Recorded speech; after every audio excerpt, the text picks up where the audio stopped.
at 9:03 a.m. on Sunday, May 25th, 2025. Please keep in mind this meeting may be visually or audio recorded. May all members of the committee please state their name for the record. Julia Cipher. Anthony Wilson. Rafael Khan. Molly Murphy. Aaron Rubai. And all members of the public present? Tyler Sklar. Alright, I'm going to leave it open so it cools down. With 5 members of the committee present, quorum is established. We will move into our 57 interviews. I'm going to pull up the minutes so I can keep this on track, otherwise this is going to be terrible.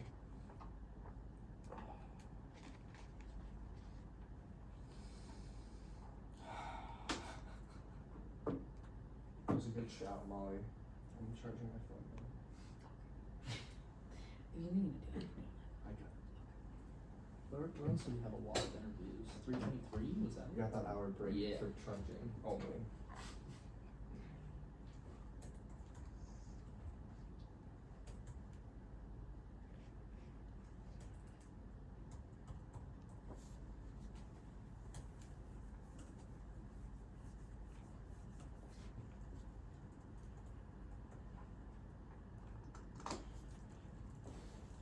Are y'all able to access the applicants? Yes, are you not? No. Instead of Are you clicking on that link or are you clicking Yeah. on the download thing? Click on the download Okay. and then that should work. Don't click on the link. Is I'm that trying. good? I'm gonna try to view it. It doesn't let me view. What? Okay, I'm going to try a second later because I want to come. Should I like email Jerome or? I mean, like, they're not on the clock right now. Like, ideally, That's facts, you never check mind. these and open them and read them before. So. It's okay. I'll just look at Molly's. Oh, the minutes should be so fun. Okay, I'm going to call. It is Reese, just correct? Yeah. Okay.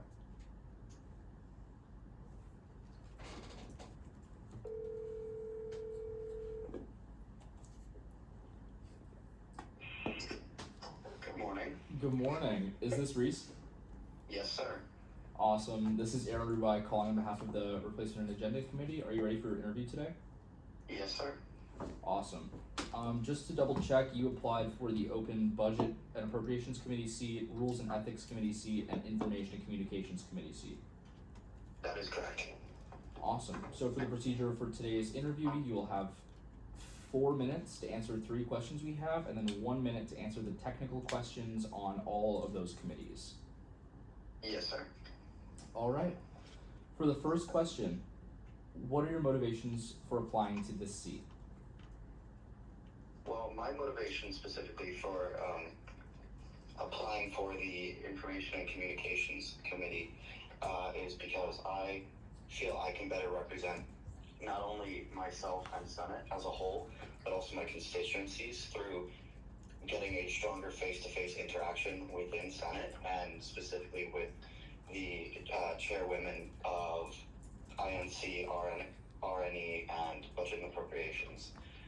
That way I believe I can better not only serve my constituency, but also create a stronger connection and therefore create a more successful and foster a cohesive environment within Senate.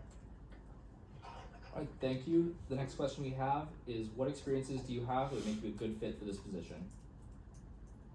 Regarding experiences specifically at UF, I've been very involved not only my first semester, but now even the summer term, having joined Senate as well as Accent Speakers Bureau as a director. And I believe in these positions I've modeled a very strong sense of work ethic as well as a commitment to the tasks I have at hand. And I believe in these positions I'll be able to model these qualities better and help within Senate. All right, thank you. And the last question, what ideas do you have if you were to be selected for this role? Specifically within INC, they plan the Senate retreat as well as the Senate orientation, and I believe focusing more on that Senate orientation just because Senate is a beast within itself and very intimidating, especially being a replacement senator myself, and having a solid transition from being a part of the constituency to a member of the Senate I think allowing that transition to be more easier for the new senators could be not only beneficial for those senators, but also for Senate as a whole. As well as regarding the retreat, I think creating a restful and relaxful time would be very beneficial in especially this summer term with how fast-paced these summer A and summer B terms are. In budget and appropriations, I wanted to implement something along the lines of an understanding and a basis of how finance work, especially regarding the student government, and how the expectations are regarding the allotment of funds to the Big Four and certain other endeavors around campus. And then regarding RNE, same thing as the Budget and Appropriations Committee, just implementing the documentation kind of in one singular area of how to account for everything. Alright, thank you. We'll now move into the technical questions. For first, the Budget Committee. What are the Big Four? The Big Four are student rec, student government, student engagement, as well as the rights union. Next, which requests does the Budget Committee cover? They cover operational travel and event. When does the student government fiscal year start and when does it end? The student government fiscal year ends on June 30th and it begins July 1st. Last, will you be available all day on June 30th, July 1st, and July 2nd for the upcoming Budget Committee hearings? Yes, sir. Okay, for the Information and Communications Committee, what are the events that INC plans during the fall and spring semesters, and when do they need to be held? INC plans the Senate retreat as well as the new Senator orientation. To my understanding, the Senate retreat is supposed to begin no earlier than the second week of classes and then no later than 7 days before the first final exam. As well as new Senator orientation is supposed to take place no later than the second Senate meeting after the election results. Thank you. And then for the Rules and Ethics Committee, how many absences does it take for a senator to be resigned by non-attendance, or in other words, expelled from Senate? Specifically in the summer term, it takes 2 unexcused absences, 3 total combined absences, and then in the fall and spring terms, it's 3 unexcused absences and 4 total combined absences. When do absences and constituencies reset for all senators? They reset at the beginning of every single senator's term, as well as constituency begins on the first day of classes for that academic semester, and then ends on that last Senate meeting of that same academic semester. Alright, thank you so much. Those are all the questions we have for you today. Perfect, thank you so much. Have a good rest of your day. You as well. Bye. Bye-bye.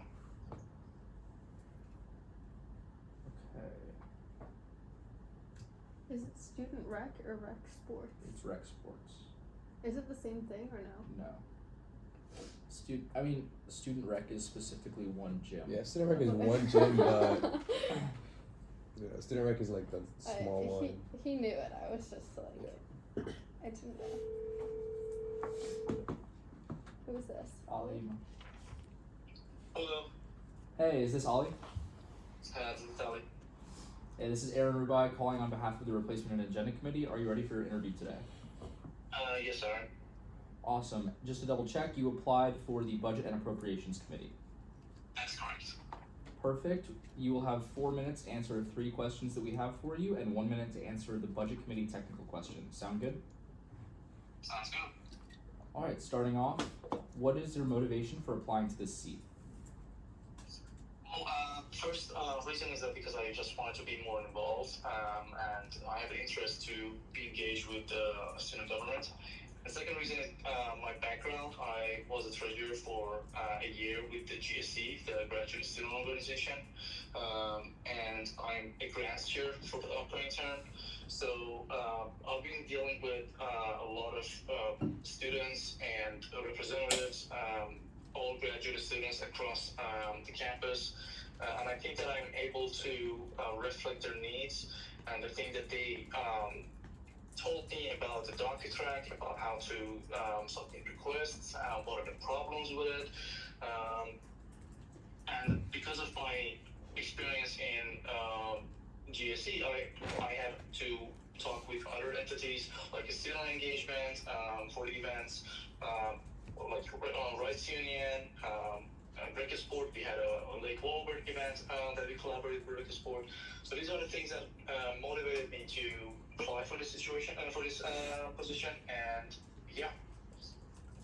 All right, thank you. The next question we have is, what experiences do you have that would make you a good fit for this position? As I said, because I'm a treasurer, I was a treasurer and I'm a grants chair right now. These two positions, they're all dealing with allocating money, and I have to be mindful about the amount that we have, how to spend it. At the same time, I have some experience with an internship that I had with HKS. HKS is one of the 5 main architectural firms across the US.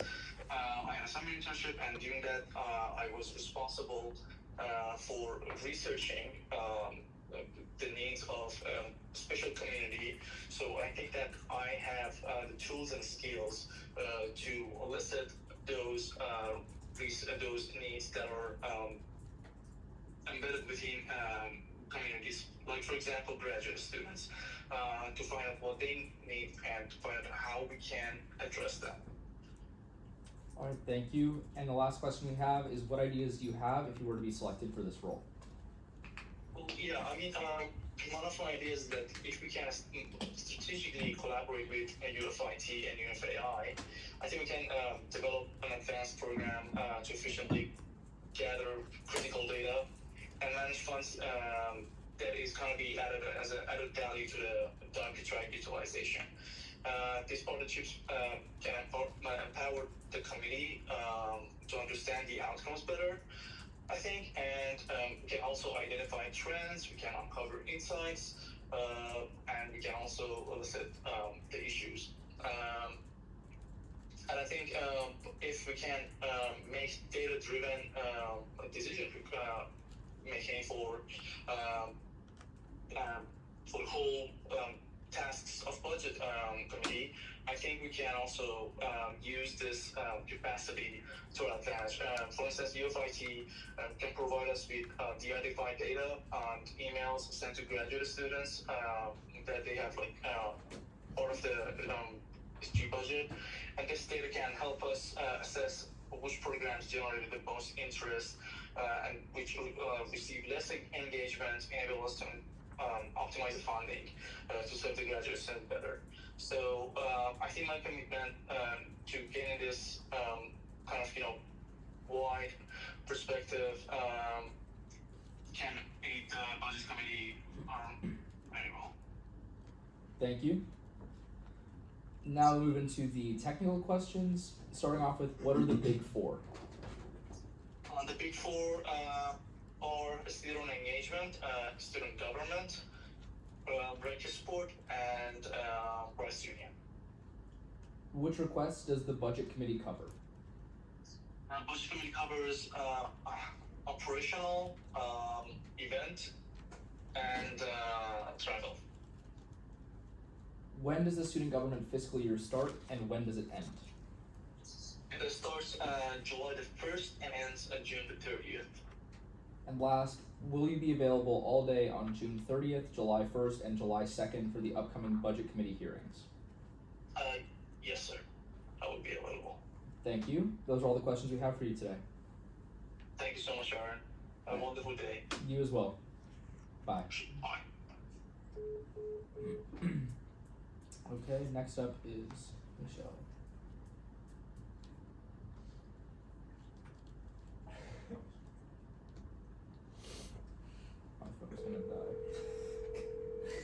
I got a charger right here whenever you need it. Hey, how's it going? Good, how are you? I'm doing good. Are you ready for your RNA interview today? Yeah, I am. Awesome. So just to double check, you applied for the Budget and Appropriations Committee seat and the Judiciary Committee seat. Yeah, that's correct. Sweet. So for the procedure for today's interview, you will have 4 minutes to answer 3 questions we have for you, and then 1 minute to answer the technical questions for both of those committees. Sound good? Yeah, of course. Awesome. The first question is, what is your motivation for applying to this seat? Yeah, of course. So I think with everything I do in life that I want to be a contributor, not just sitting on the sidelines.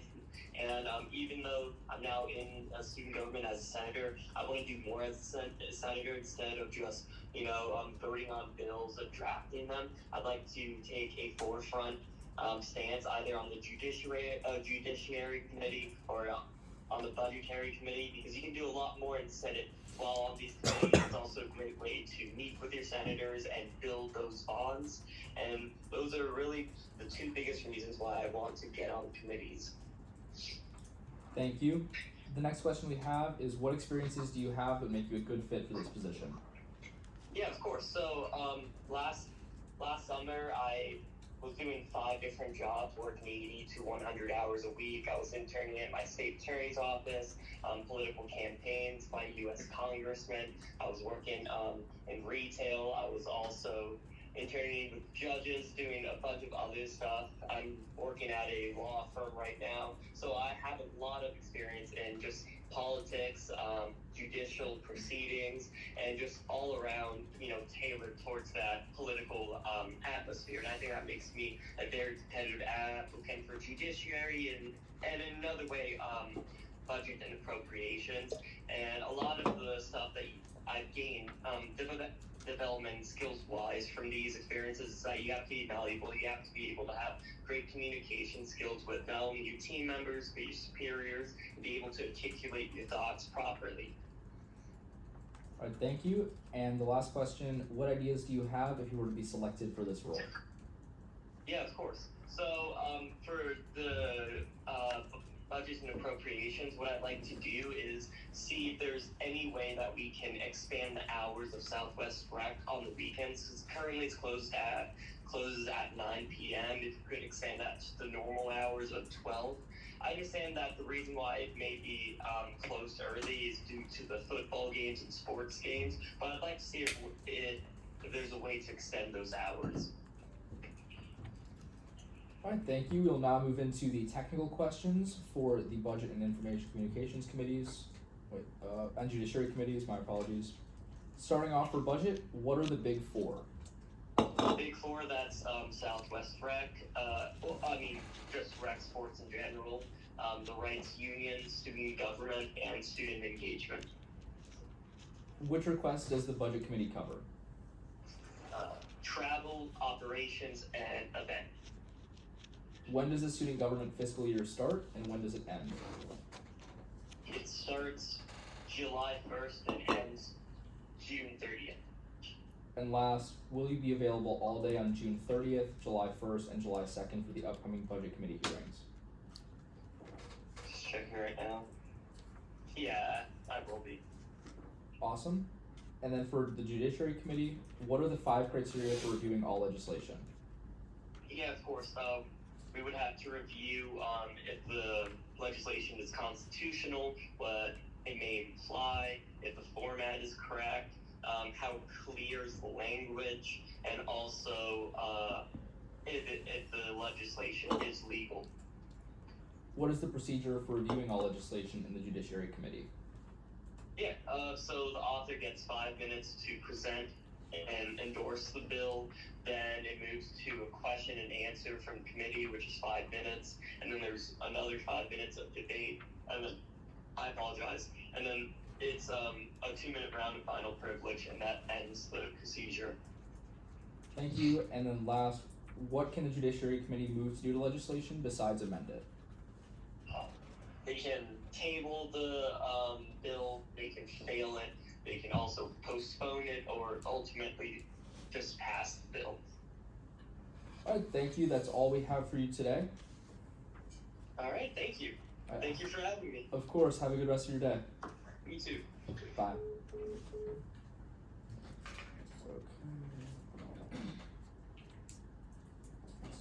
Can you close the door after? Oh, is Macy here? Yeah. Lovely. I love Yay. in-person interviews. Type. I don't feel like an absolute robot sitting behind a computer. Receiving phone interviews is worse, in my opinion, honestly. Yeah, but you signed up for it, so like, I mean, it's Hello. Hey, how you doing today? Good, how are you guys? Good. Sorry for a little bit of delay. No worries at all, I get it. Alright, so just to double check, you applied to the Budget Appropriations Committee and the Information Communications Committee. Yes. Awesome.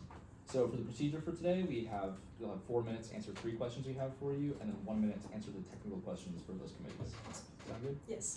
Alright, starting off, what is your motivation for applying to this seat? So overall, just hearing about these committees in the senator orientation, immediately budget and INC drew my attention. Budget, I actually had a really big passion for finance all throughout high school, and I never really was able to pursue that here in my college career, and it's something I definitely want to partake in.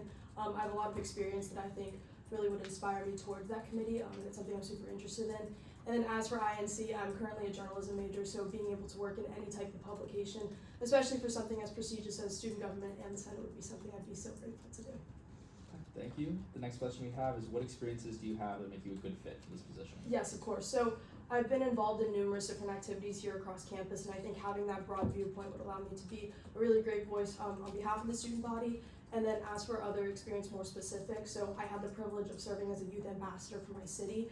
So being able to do this, I worked directly with the local government. I took minutes on behalf of our city government. I sat in Chamber of Commerce meetings, things like that. So I understand the broader concept when it comes to very large budgets. We were also given the opportunity to be given a budget and then allocate that towards different youth needs. And I feel like that's something that directly correlates to what we do here. So that's for budget. And then as for INC, I worked on different publications throughout high school and even now. So I know how to do graphic design, send out emails, make sure that you're doing it in a professional tone. And I think that skill set would really allow me to do well in both of these positions. And then last, what ideas do you have if you were to be selected for this role? Yes, of course. So for budget, something that I think would be really helpful is possibly creating video tutorials for different budget submissions. This would help us not only with saving the budget committee some time, because I know that delivering on a $23 billion budget is a really big deal, but also just giving us the time to do all the things we need to do rather than answer these questions. And then also, if anyone who's looking to submit a budget request needs to watch something at their own pace, maybe they're a little bit slower with understanding these things, that would be something really easy for them. And then also just a publicly accessible dashboard when it comes to certain publications and things like that are done annually, just to have further transparency. And then for INC, I think a newsletter would be great. I think that we're all supposed to be checking our emails as college students, so sending something to our 1.UF would be a really great way to make sure that we're reading things about student government. And then also, if a 1.UF app were able to be created, we could have a student government dashboard within that, which could also tie into budget and any publicly accessible documents and publications we would want on there. Thank you so much. Yeah, of course. We will now move into the technical questions, starting off with the budget committee. What are the big 4? Big 4: student engagement, student government, rec sports, and the rights union. Which requests does the budget committee cover? Operational travel and events. When does the student government fiscal year start and when does it end? Starts July 1st, ends June 30th. Last, will you be available all day on June 30th, July 1st, and July 2nd for the upcoming budget committee hearings? Yes. Okay, moving into the INC committee, what are the events that INC plans during the fall and spring semesters, and when do they need to be held? So it's new senator orientation and then the retreat. The retreat has to be held between the second week of school and then at least 7 days before finals, so within that time window. And then the retreat has to be done before the second senator meeting and after elections, within that window. All right, thank you so much. That's all course. we have for you today. Awesome. Thank you all so much for your time. Yeah, thank you for coming in. Just so you know, you were the first in-person interview today. Love to hear. Bye.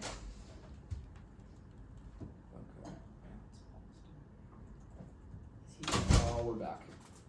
Back on the phone? Back on the phone. Okay, perfect.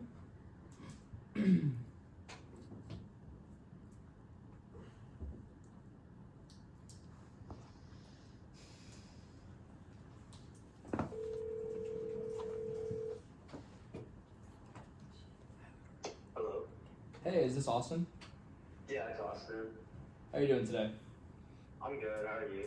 Good. This is Aaron Rubai calling on behalf of the Replacement and Agenda Committee. Are you ready for your interview today? Yes, I am. Awesome. So you applied to the permanent off-campus seat and Budget and Appropriations Committee seat, correct? Yeah. All right. So the procedure for today's interview, you will have 4 minutes to answer 3 questions we have for you, and then 1 minute to answer the technical questions for the Budget Committee. Sound good? Okay. Yeah. All right. So starting off, what is your motivation for applying to this seat? Yeah. So, I think so. Obviously, student government. One of the main objectives is to represent. sorry. It's to represent like the full student body, or like faculty members, like people who are teaching on campus and so on. So I think as a first-gen American who happens to be in Greek blood, who is also studying engineering, I think that I have probably one of the most diverse backgrounds and I think that I can, I guess, appeal to any student on campus and will be able to actively address their concerns. And I think that with my communication skills, I can kind of address these concerns if concerns that students have to the student government, and with my problem solving skills from engineering, I think that I'll be able to, I guess, help solve these issues that other students may have, whether it is on stuff about budgeting or maybe the bus system for off-campus students, whether they want it to be faster or they need a more localized system around their area, and so on. All right, thank you. The next question we have is, what experiences do you have that make you a good fit for this position? So, as I mentioned before, I think that I have pretty strong communication skills and problem solving skills. And I guess throughout high school, middle school, and college now, I guess me being good at math is a pretty good representation of this, because the whole point of math is problem solving skills or critical thinking skills. And I guess back in high school, I used to be on the math team, where my specific team, we placed 4th in our division in the state competition. And I think that this kind of represents my problem solving skills, because math is pretty problem solving heavy, but also it was a team job, and I did have to efficiently communicate with my teammates, because the problems were time based, so we had to be able to effectively communicate with each other. And also, if we're speaking of right now, I just completed an internship where, which is again, I had to work in a team-based setting, and in I guess 4 or 5 months, from January to May, we were able to create a whole app where I specifically was responsible for creating a pipeline that kind of packaged all the necessary requirements to help download this sort of app. And I'm also right now working in a research lab for Parkinson's disease. So me being able to communicate my end of the stick to, I guess, the people who are working inside of the actual lab, or the people that are kind of creating models for the neurons that are replicating the actual neurons in the brain. I think it's just another representation of my communication skills. Alright, unfortunately that is the time we have for that section. We will now move into the budget technical questions. Starting off with, what are the big four? Student government and engagement, and the rights union, and rec sports. Which request does the budget committee cover? Operational, travel, and events. When does the student government fiscal year start and when does it end? It starts on July 1st and ends June 30th. And last, will you be available all day on June 30th, July 1st, and July 2nd for the upcoming budget committee hearing? Yes, I will. Alright, thank you so much. Those are all the questions we have for you today. Alright, thank you. Have a good rest of your day. Bye. Bye. Okay. I think Tyler is in person. I hope so. Me too. Right now. So what did he apply for? Because I see Budget and We need to- Off Like- campus. yeah. 3 off campus. Like what? Where do you see three off Wait, campus? what? Oh my God. Off campus. It was an ethics. I bet he budget. applied for. Look at this. Oh yeah, no, he applied to For all three of them. Well, no, he applied to budget, rules, INC, permanent off campus, and twice to the replacement off campus seat, and he is. A Oh, you're summer talking about day Tyler. You're replacement. talking about Yeah, Tyler. Yeah. So he wants a summer C replacement or permanent C. correct. Tyler's not here. Okay, Wait, check if he submitted the photo he didn't. That's why. just now though, maybe. Maybe you spelled his name wrong or something. What? What? Is that Oh, accurate? there's no way that's accurate. Go to LinkedIn.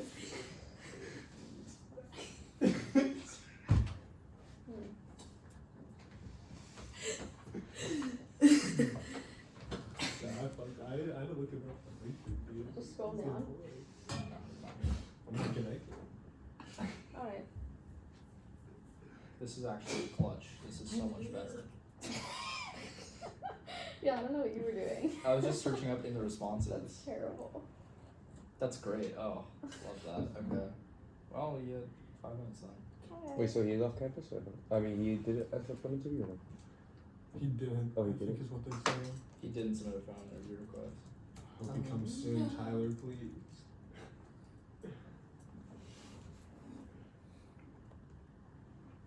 How is there no D-O in any of the names? Yeah, I thought that was fake.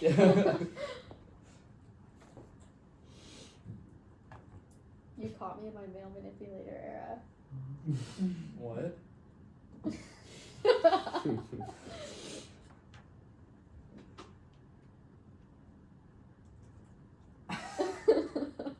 Whatever.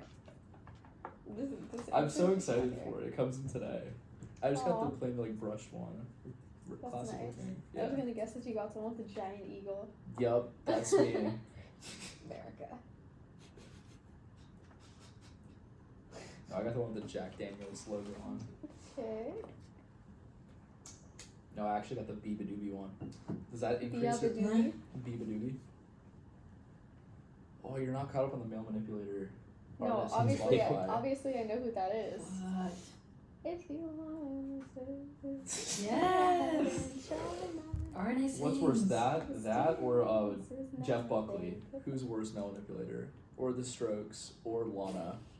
Lana? Lana? You guys just Okay. colonized. Alright, that wait, one. you like Lana? No. Oh, okay. Whoa. I like Lana, whoa. Lana has some good stuff, but like it's not my vibe. I like Lana. If you're a person personally. who appreciates lyrics, Lana Del Rey is wonderful. If you're a person that doesn't like lyrics, then I you would not like appreciate it. like rap lyrics. I I appreciate Little Wayne. Go to- Yes. I keep getting the Millie edits on from. Have you seen the what's the show called? Abbott Elementary. They're like, What? oh, it's like an oldie. It's like Community, and they but came not. out like they were born like 10 years after it came out. And they just start singing like all the kids are singing a Millie, and then it just cuts to like I think you Andy gotta Edwards send clip. This is too niche for Or me. I don't Angel know what Reese you're missing talking like about. 50 layups in a row. Lowest field goal percentage in the history of the WNBA this season. That's actually crazy. Hey, but you got one vote for Rookie of the Year, so it's fine. Was it you? I don't get to submit a vote for Rookie of the Year for the WNBA, believe it or not. No, you don't? Whatever. Oh, well. Yeah, I know. Like, I thought pro I was temp, you'd pro assume. temp, you got that. Okay, so the next one is Berkeley in person. She's here. Okay, I know she is. let's call her and let's start early. If she's here. If she's ready. Ask her if she's ready. Okay. Thanks. No wonder I wasn't getting an answer. Dawson's been a phone interview. I know you're here. I know you're engaged. You're gonna be Hey. That's great. How's it going? Good, how you guys? Good. Good. Alright. Awesome. Thank you. So just to double check, you applied to the Budget Appropriations Committee, the Judiciary Committee, and the permanent off-campus seat. Correct. Awesome. So for the procedure for today's interview, you will have 4 minutes to answer 3 questions we have for you, and then 1 minute to answer the technical questions on both of those committees. Perfect. Starting out, what is your motivation for applying to this seat? So I think in student government and Senate specifically, there's such a unique opportunity to create tangible change on campus, and something I've always been passionate about is public service and leadership, and I think it's a great place to do that, as well as the unique group of people that are drawn to join student government and Senate. It's really motivational and inspirational to keep working hard and to create those changes that I want to see on campus. Thank you. The next question we have is, what experiences do you have that make you a good fit for this position? So for the off-campus seat specifically, I've done campaign for the last 2 semesters, and now I serve as a summer placement senator. So I have first-hand experience of what it takes not only to be a senator, but also what it takes to get there, all the hard work that's involved in that. So I think I have a deep appreciation of all that it takes to get there, and it really motivates me to want to do as much as I can and really serve the student body well. And then for the committees, I've worked as a legal intern for the last year at a law firm in my hometown. And from this, I have a lot of experience of using spreadsheets and creating these and going through surplus of legal documents, and I've learned how to research effectively and not just focus on getting things done, but getting them done accurately and quality over quantity, not just speed. And I think that these would all be applicable within the committee seats as well as with the permanent off-campus seat. Thank you. And then the last question we have, what ideas do you have if you were to be selected for this role? So for off-campus, I really would like to expand the initiative. I know right now we're working on expanding the shaded seating in the north lawn in the Rights, expanding that to Plaza as well as past Honors Village near Yulee area. There's a lot of beautiful green space that if we expanded the covered seating outside, this would help to give students a place to go, but also it would help off-campus students who come in, especially during midterms and final season when it's super busy in the library, giving places for people to go to kind of help make the libraries less crowded and give other opportunities and other spaces for students to go.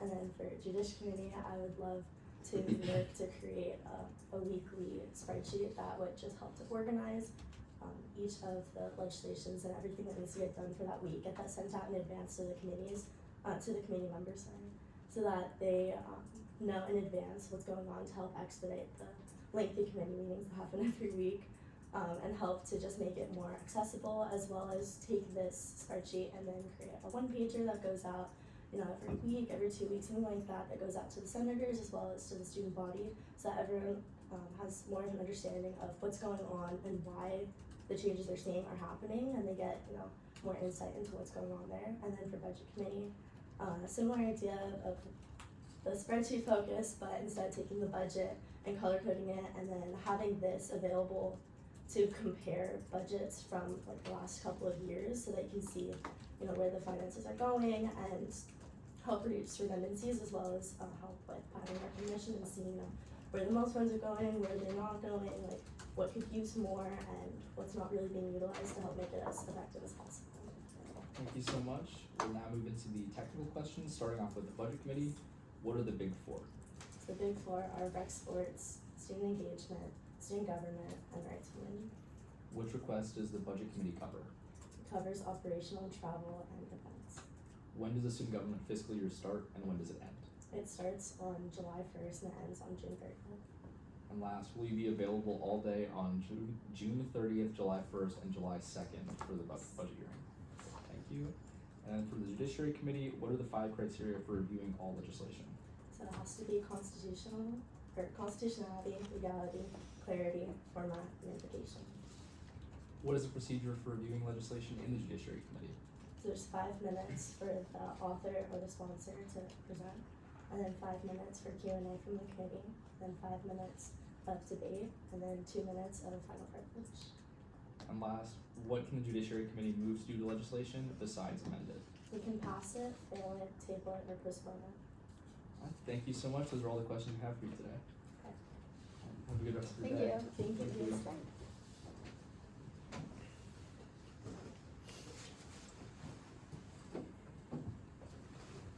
Have a good one. See ya. You too.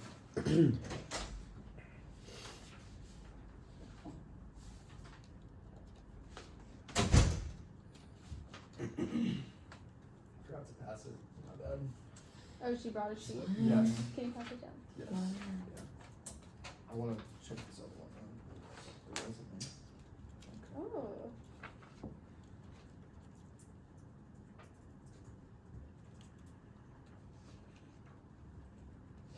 You need to grab Jocelyn. She should be a phone No. Somebody. Her phone number is really interesting because if the first 3 are the Gainesville area code, the second 3 are the Pinellas County area code. That's fire. Or the last 3 is the Miami area code. That'd be really No. fun. I don't know what 947 is, but it's definitely not Miami. Yes, it is. Is it? No. I didn't think so. Anthony knows that like the back of his. It's southeastern Michigan, Oh. actually. Was it 305? Yeah, I only know that because of Pitbull. It's like What three, are you? it's 305 and 786. There's no like difference between them. Okay. But I'm 305 because. I'm Wait, 76. 76. I wish I was 305. No. When I picked my phone, like when I picked my phone number when I was little, I thought 76 sounded cooler than 305. No. And now I'm like, On some real dude, Anthony, I have mad respect for you for 786, dude. I think Well, you should. no. I There's know. also I like know. 954. Okay, I'm calling Jocelyn. Oh. I'll send you why. Sorry, everybody. Your phone's not gonna die. After 50 more, it might. Hey, good morning. Good morning. This is everybody calling on behalf of the Replacement and Agenda Committee. Are you ready for your interview today? Yes, sir. Awesome. Just to double check, you applied to the Budget and Appropriations Committee. Yes, sir. All right, the procedure for today's interview, you will have 4 minutes to answer 3 questions we have for you, and then 1 minute to answer the technical questions on the Budget Committee. Sound good? Yes, sir. All right, the first question is, what is your motivation for applying to this seat? So in the Senate thus far, I've really enjoyed getting to serve my time both in the Senate regularly and also on the R&E committee. But I'm compelled to contribute on the budget committee because of the finance background that I have and the experience in event planning and budgeting.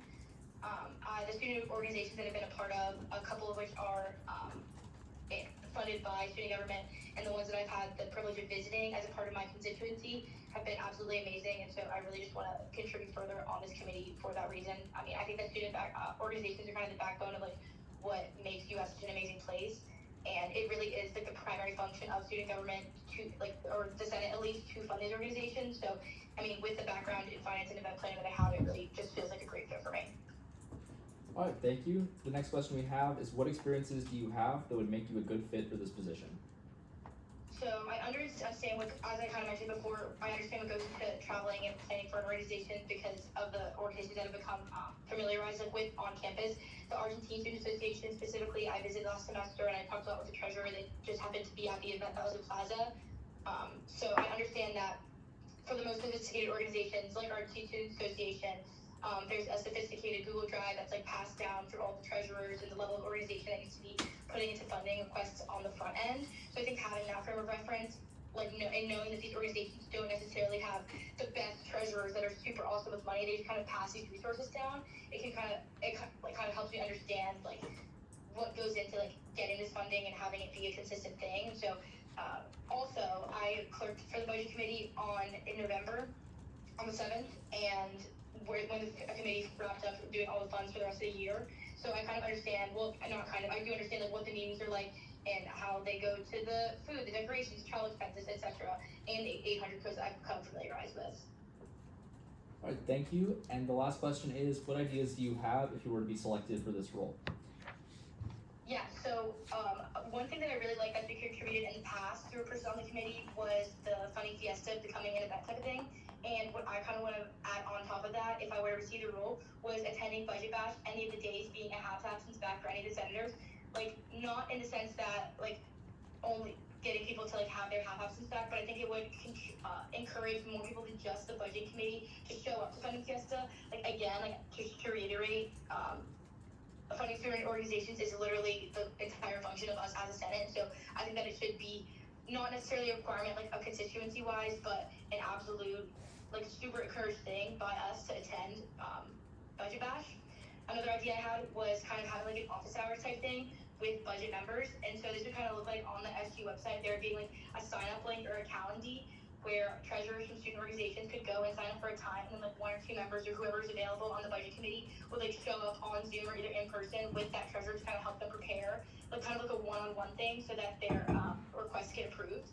And then also one thing that I really enjoyed about, well, I kind of drew upon inspiration for this from the former Senate advisor. I can't remember her name. Is it Misty? Is that true? Jackie? Jackie, yes, I'm sorry. How she gave the presentation at the beginning of the semester kind of on like the sunshine laws and things like that. I think that we could have a similar, and also how we do like new senator orientation. I think that as a transparency effort for like everybody in the chamber understanding the specific views of the budget committee, because I know I surely did it when I was a new senator. I was kind of doing a similar presentation like that, which I would love to do myself at the beginning of each term. Unfortunately, that is time for that question. We will now move into the budget technical questions. Okay. What are the big four? Student engagement, student government, rec sports, and rec union.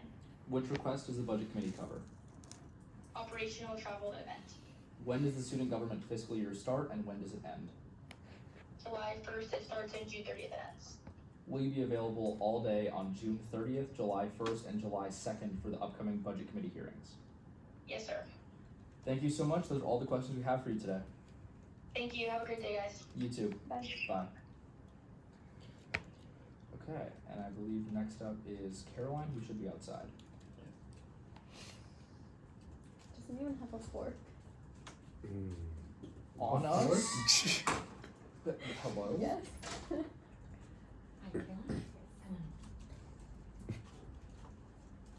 Hello. Hey. Nice to meet you. You Nice too. to meet you. You're okay? Yeah, my number is fine. So my name is Aaron Rubai. I serve as the chair of the Replacement Agenda Committee. I'll be asking the questions today and then also be taking notes. Don't be intimidated though. So just to double check, I think you have the most applications I've ever seen. I want to make sure I get this right. Budget Appropriations Committee, Judiciary Committee, Rules and Ethics Committee, Information Communication Committee, permanent off-campus seat, permanent education seat, and 2 applications for the summer replacement off-campus seat. Yes, I just put in, would like to get involved in any way possible, Okay. so. So also just double check, you were approved as a summer B replacement senator. Yes, yes. So the application for the summer replacement off-campus seat would be to be in summer A as well. Okay, yeah. Okay, got it. So the, what? I wasn't planning to initially be here for summer A, so I only like initially was gonna be here for summer B, Okay. but plans changed, so I'm here, so I might as well just love to be here for summer A as well. You can do like whatever, but when like last semester, and I've never seen anyone who's not in Senate be able to interview for a committee. Yeah. So I don't know if you were about to say So technically, and I checked this, because we approved all of the summer replacements, she is eligible to apply to committees. that. Oh, you're she's- summer B. Summer B. She was Oh, okay. approved Just to be kidding. in Senate, yeah. Sorry. Yeah, just wouldn't start serving until summer B unless approved for under seat for summer A. Okay. Okay, so for the procedure for today, you'll have 4 minutes to answer 3 questions we have for you, and then 1 minute to answer all the technical questions for the 4 committees. So that'll have to be pretty quick. Okay. Okay, so starting off, what is your motivation for applying to this seat? I think students really are like very thoughtful and intentional about how they spend their summer time through internships, through classes, through shadowing all these different opportunities. And me being here this summer, taking classes, I also love the opportunity to be involved in student government and be, I guess, more involved in UF on campus as a whole. I've had the opportunity to just like serve and be involved in different clubs and organizations like Phi Alpha Delta pre-legal fraternity and be involved in mentorship programs, things like that, but I haven't really had the opportunity to serve like in student government at all. As someone who's pre-law, I think it'd be a great opportunity to learn in terms of how to lead, how to get involved with like policies, things like that, how to actually run and manage things on campus, like a campus such as big as UF. I think this would be a great opportunity this summer. I think it's a little less, I do still view it as just as important, but I guess less high, like long-term of a commitment than being a full one-year senator and things like that. So I think being here this summer, I'd love to more than anything, learn from the other senators, learn how to set myself up for future opportunities as well, future leadership opportunities.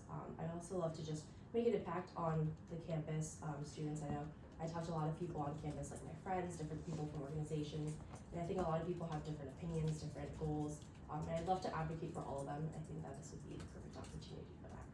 Alright, thank you. The next question we have is, what experiences do you have that would make you a good fit for this position? So the most recent, I guess, leadership type of role that I've had, I guess that most closely resembles being a senator, is just being a UF Panhellenic, junior Panhellenic delegate. And I guess I view this as a similar role in the sense that I kind of voice my opinions for our group. Like I kind of represent my chapter to other chapters and the, I guess, Panhellenic community as a whole. And I think that that's kind of what being a senator would be like. I imagine it's also just representing the voices of people within your college or the area that you're representing. And I think that that's set me up really well in terms of really communicating well, planning and organizing, budgeting, which we had to do for the community events, which I planned. And also, I guess, working through problems. Some of the things that we faced included just not having enough people to volunteer and fill up the roles for the community event that we were planning. So I was able to work with specific chapters to make it so that the members were benefited in ways beyond just serving their time, such as getting their requirements and things of that nature. And also, I think in terms of logistics, organizing, technical things, I think my past internship as a marketing intern this past fall has really helped me for that, in terms of just putting out content, things more, I guess, businessy as opposed to like communications. Thank you. And the last question, what ideas do you have if you were to be selected for this role? I would say my goals as a summer senator would kind of differ from if I guess I were here the whole year, just due to the time and the different priorities, I guess, throughout the summer. One of the things I'd love is to, I guess, promote more community involvement beyond just UF. Things like getting involved with firms in Gainesville. I know a lot of people are always looking for opportunities to get involved through firms, through internships, shadowing. I do think that that is kind of difficult in the Gainesville area sometimes. But I'm sure the firms like in the area would also locally love to get help from students, and students would love to get involved. So I guess increasing those opportunities and making those more available. As well as I guess if having the opportunity, not entirely sure what the exact priorities of the Senate are at the moment, but I guess focusing on even like the little things that do make a big difference, like summer classes, how that's available, things like that. Thank you. We'll now move into the technical questions, starting off with, what are the big four? This is for the budget committee. Like for Senate specifically, or? The big four entities for the annual budget.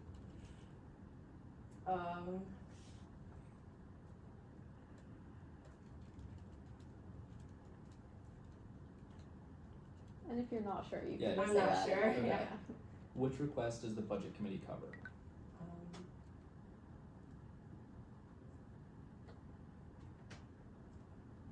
Not sure. When does the student government fiscal year start, and when does it end?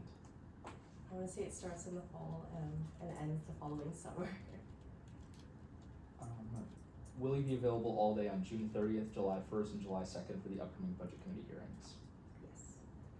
Now for the Information Communication Committee, what are the events that INC plans during the fall and spring semesters, and when do they need to be held? Not sure. Now for the Judiciary Committee, what are the 5 criteria for reviewing all legislation? Sorry. All good. What is the procedure for reviewing legislation in the Judiciary Committee?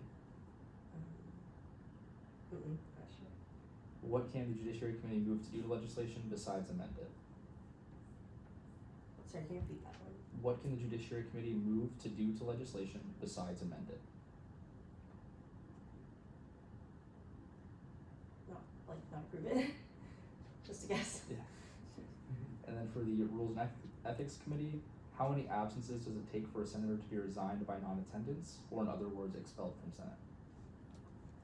I'm going to guess 3. When do absences and constituencies reset for all senators? I'd like to say fall. Thank you so much. Those are all the questions we have for you today. Thank you so much for coming in today. Thank you for your time. Of course. All right. So Have a now, good one. Thank you. okay, next up is Braden. Does he go by Brady? I think he can correct us because I don't really know him. Okay. Like, I guess so. Rafa, do you know? This Brady guy? Yeah. I think it's Braden. Yeah, I think it is. I think his legal name is Braden, but I think Okay, I'm gonna say Braden. Hello, this is Braden speaking. Hey, this is Aaron Rubai calling on behalf of the Replacement and Agenda Committee. Are you ready for your interview today? Yes, I am. Awesome. And just to double check, you applied to the Budget and Appropriations Committee. Yes, I did. All right, for the procedure for today's interview, you'll have 4 minutes to answer 3 questions we have for you, and then 1 minute to answer the technical questions on the Budget Committee. Okay. All right, starting off, what is your motivation for applying to this seat? I would say my motivation, honestly, for this seat specifically would definitely have to do with just my love for involvement. You know, I've been involved with student government since high school, since freshman year, and I tried to get involved in student government as soon as possible, as soon as I got to the UF. And even only being on, I would say, Senate for this past week and a half or whatever it is, I would say that specifically the Budget Committee, I really found interested in it. This past week, I had the opportunity to be able to clerk for their meeting on Friday, where I was taking the minutes and stuff. And after I recorded the video and I just went through and adjusted all the numbers and I had everything, and I sent it over to Maya, and I just realized that I was going through it, and I was like, wow, I really find an interest in this. And out of all the committees, this is kind of something that I found the most interest in, so I thought that I should apply with the hope of helping on the committee. All right, thank you. The next question we have is, what experiences do you have that would make you a good fit for this position? I would say my involvement on SGAA, Student Government Accountability Agency, will definitely help me with the skills and necessary things needed for this committee specifically. Just because basically my entire my role as a director there was where I would create reports and send those reports to agencies and cabinet heads, and then wait for their responses, and then I would go through and look at budget and kind of events planning, and I would make suggestions about where I believe they can allocate more funds, allocate less funds, utilize these resources, and not utilize certain resources. And so I think that is definitely something that will directly translate to this committee specifically. We're constantly dealing with budgets. And then from a more standpoint of communication, within SGA, we had to constantly communicate because we are making suggestions for obviously these major things of cabinets and agencies. So we are always in constant communication, talking to each other about ideas that we have for suggestions about what they need and what they don't need. So I think that's something that also will directly translate something like this, where constant communications along advisors and things like that is extremely important. All right, thank you. The next question is, what experiences do you have that would make you a good fit for this position?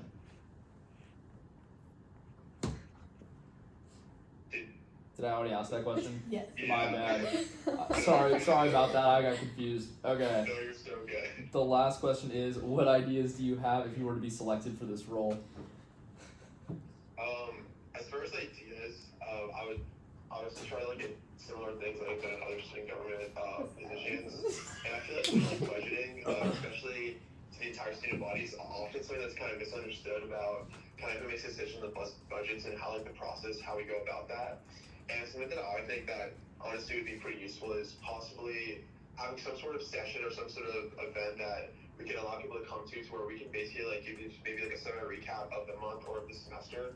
And although I know that technically every meeting we have is public and people can attend, I feel like sometimes people maybe don't know you can attend every single meeting that they've seen us like upcoming and stuff like that, or sometimes they feel nervous. And I feel like an actual public event, something specific like that will incline people more to come, maybe offer like little incentives of whatever it is, so people actually do end up coming. Just kind of offer as much transparency as possible, so there's not really that question of like where's the money going, because we would be allocating more than enough resources for people to understand like the procedures and everything that we do.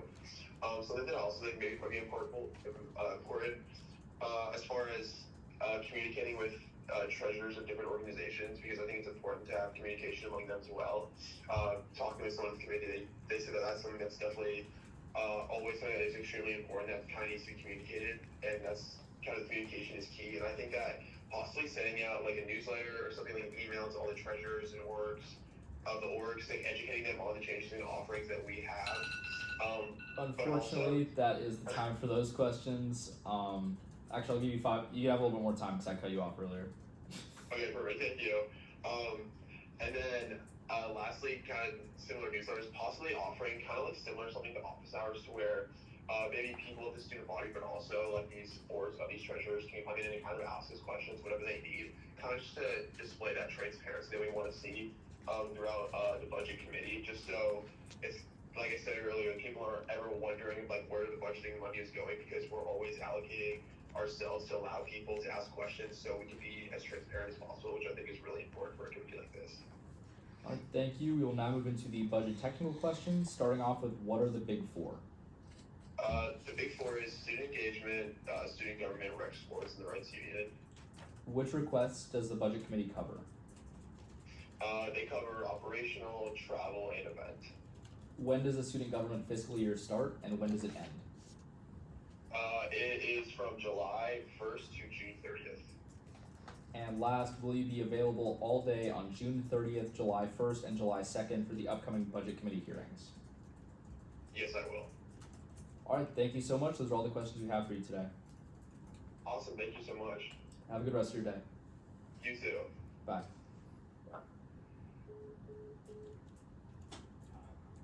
50-50 got me. But, not a long time. Good. Who's the next one? Haley.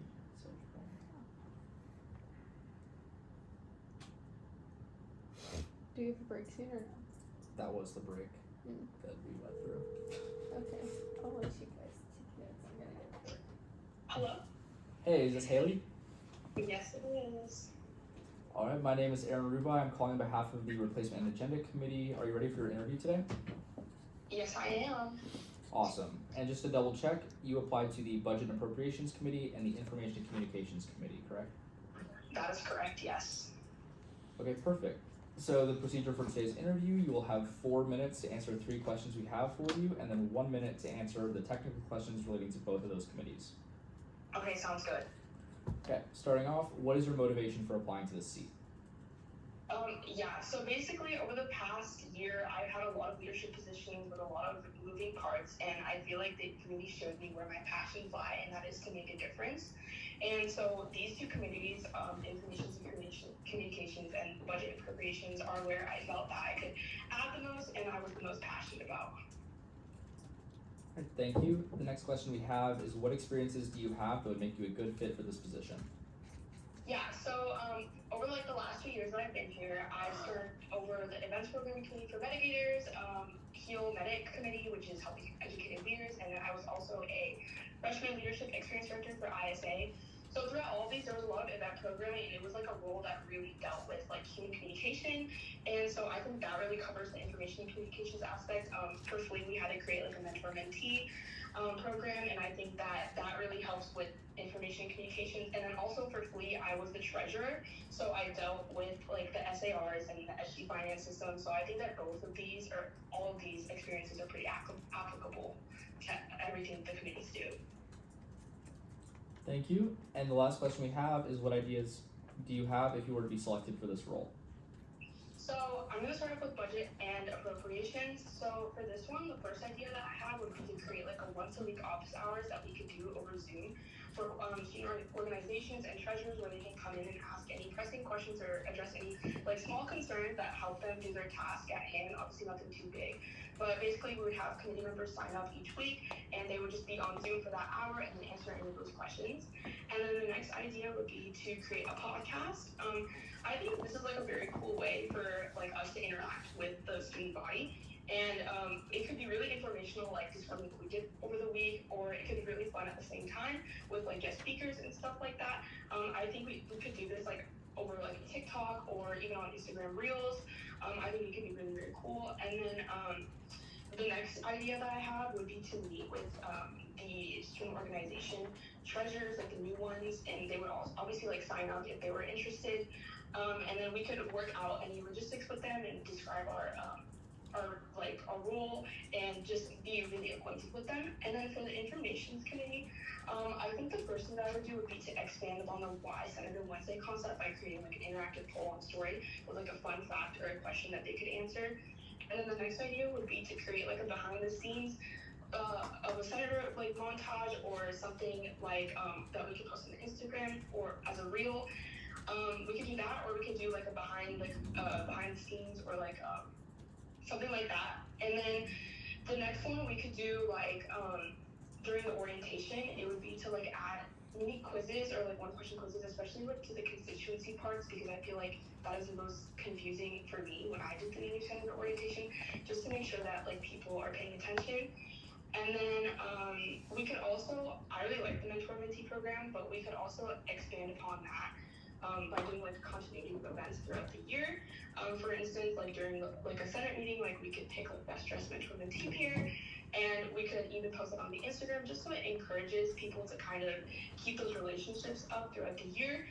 And then also I think like socials like throughout summer, like an ice cream social, just like kind of keep the like bonding and like those inter-Senate relationships connected. I think it'd be really cool. Thank you so much. We will now move into the technical questions for budget and INC. Starting off with, for the budget committee, what are the big four? So the big four are student engagement, student government, rec sports, and rights union. Which requests does the budget committee cover? Operational, travel, and event. When does the student government fiscal year start, and when does it end? So it starts on July 1st, and then it ends on June 30th. Will you be available all day on June 30th, July 1st, and July 2nd for the upcoming budget committee hearings? Yes. All right, moving on to INC. What are the events that INC plans during the fall and spring semesters, and when do they need to be held? So they plan Senate retreat and new Senator orientation. New Senator orientation must be done by the second Senate meeting after the election results. And then Senate retreat should be done no earlier than the second week of classes and no later than 7 days before the first day of final exam, sorry. All right, thank you so much. Those are all the questions we have for you today. Okay, thank you so much. Have such a great day. You too. Bye. Okay, the next interview is Jamie and Chinese, I believe in person. I think so too. Why'd you put asterisks next to people's names? Only that one name. And Why? I'll get to that in a minute Okay. because she holds an exclusionary office and already let me know that she is taking the exclusionary office. Got So, Oh. yeah, So when she gets here, we'll just tell her I that don't she think can't she's interview. coming. Right. that's huge. Yeah, it's in time for a phone interview. Yeah, because I mean, she just emailed me like less than 3 days ago about We this. have to give interviews to everyone who applies. Yeah, if she comes, she's welcome to have an interview. Hello. Hey, How how are are you you guys? today? Good. How are you? Pretty good. Alright. My name is Aaron Rubai. I serve as the chair of the replacement agenda committee. I'll be asking questions today. Everyone else will be taking notes, but don't be intimidated. So, he's just here watching. Alright, so just to double check, you applied to the Budget and Appropriations Committee, the Information Communications Committee, and the Permanent Off-Campus seat. Yes, sir. Perfect. Alright, so for the procedure for today, you will have 4 minutes to answer 3 questions we have for you, and then 1 minute to answer the technical questions on committees. Okay. Alright, starting off, what is your motivation for applying to this seat? three. You want me to hit them all three real quick? Yeah, go for it. So for the replacement seat, one of my biggest motivations is the fact that I'm living off campus, which I want to be able to represent the people that I would be doing constituency for. And constituency is something I take extremely seriously, and I think that outreach to the people that you represent is one of the most important parts, and I think that can get overlooked. It's like a lot of people see that as a requirement rather than like a benefit almost. For budget, one of the reasons that I want to apply to budget is because I feel like I have this knack for anything numerical. Like I look into things and I try to find the logic behind why things happen. And you know, budget was something that wasn't previously fully there for me to experience because I didn't know like what goes behind the scenes in budget, like Big Four hearings and things like that, summer procedure.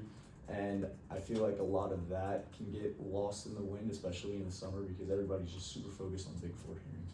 And finally, INC, just running out of time here. So I think information is one of the most valuable resources in our entire lives, and if we can make it more easy for people to get that information, we'll make it a little better place.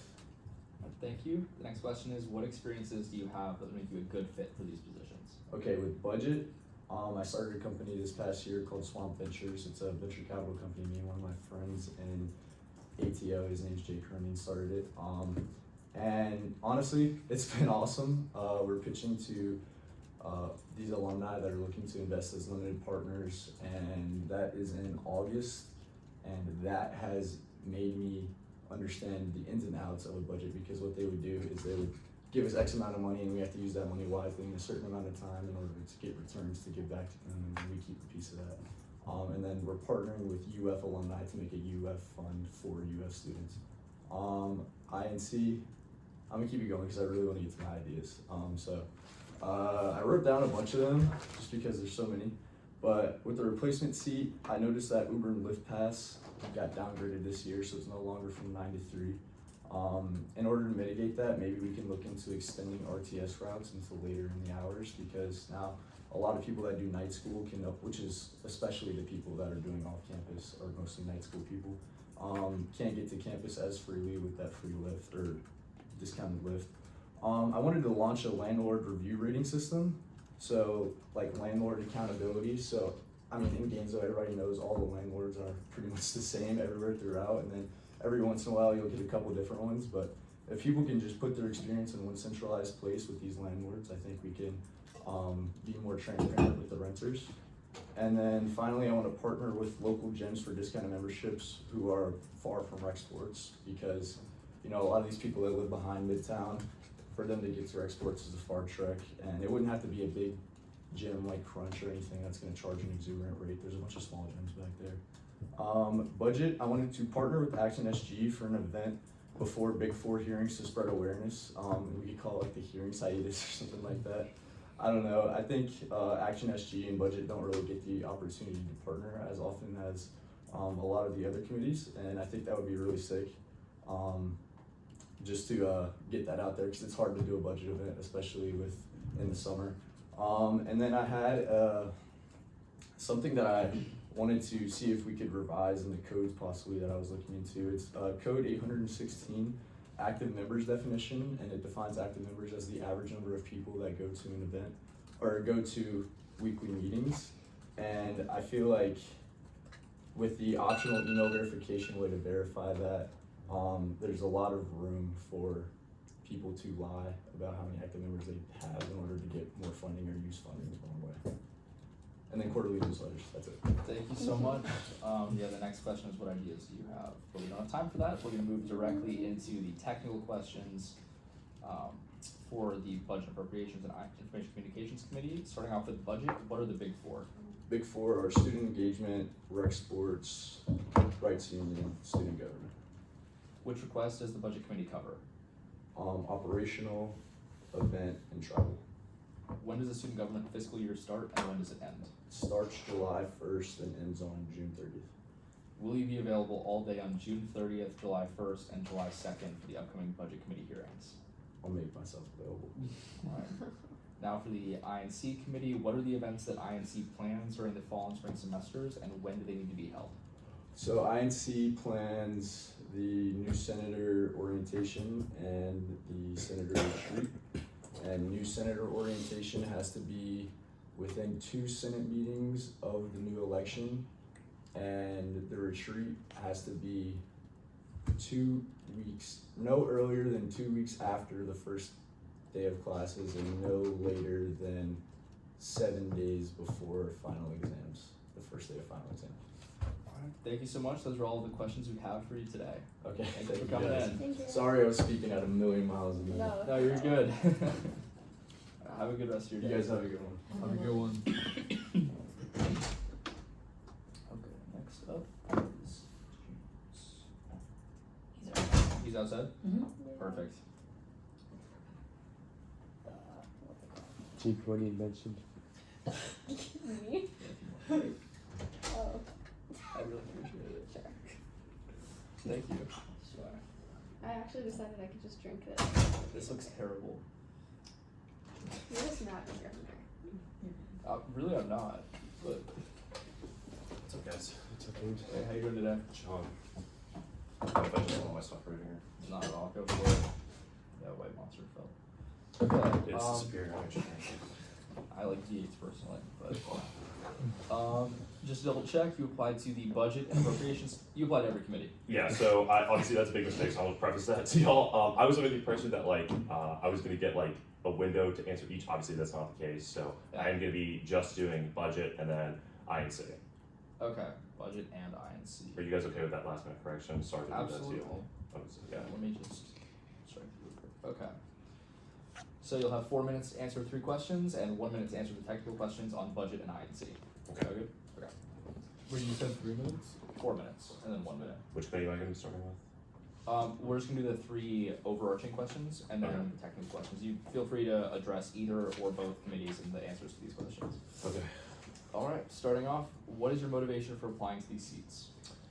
Okay, I think with the University of Florida, we have a 20 million plus working budget for the student government, and students are allocating money towards this. I think it's really important that we're really stressing accountability, where the money is going, exactly why we're spending it, who we're electing into the office, and I think this is a big deal because these are things I'm inherently passionate about, and thus why I'm going to be running for these things and wanting to oversee them personally. Yeah. Thank you. The next question is, what experiences do you have that would make you a good fit for these positions? I would say my best experience is probably being president of Dell, overseeing nearly about $1 million. It's anything from event planning, travel expenses, working in-house details, personal tuition issues, scholarship. I have a good variety of breadth of issues and how to deal with them, and as far as financially and also a more logistical public presence sense, I do think I have a lot of experience with that.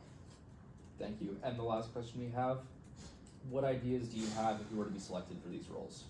All right, so first for budget, the first thing that I want to do is I want to do a long-term post-year accountability report for each time we allocate money. So right now we just do the base amount that you go to.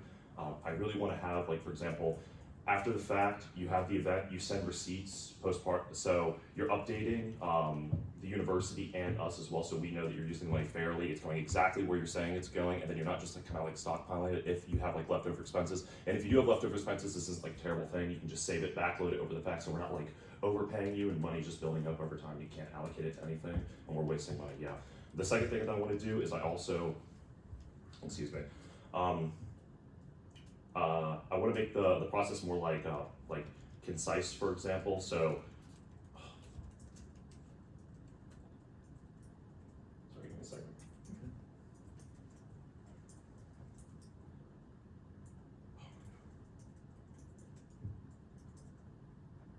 Okay, so right now we prioritize a first come first served basis. I think moving forward we need to make it more of a meritocracy. For example, if you're a new SG organization, and this heavily biases the current orgs that are in the loop with SG, and they know okay, it needs to be done on April 1st, 9 a.m.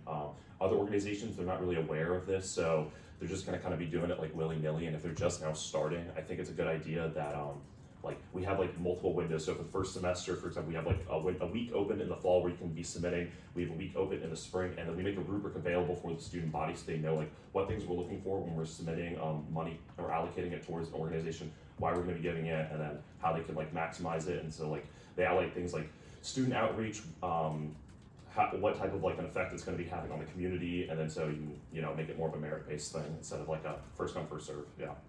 And then moving into INC, so the way that we currently do it is we have the Facebook like live stream. I want to move it over to a platform like YouTube. I expressed this when I was initially running for my fall replacement. I just want to have it more like interactive where you can have a comment-based system, and then we have like a moderator overseeing what the people are saying, direct input, and then maybe suggest things over to the current like Senate like in a live stream fashion. The next thing that I want to suggest is I want to have a Senate in like 60 or like 30 seconds. So right now we currently just post like what the meeting agenda is moving into the meeting.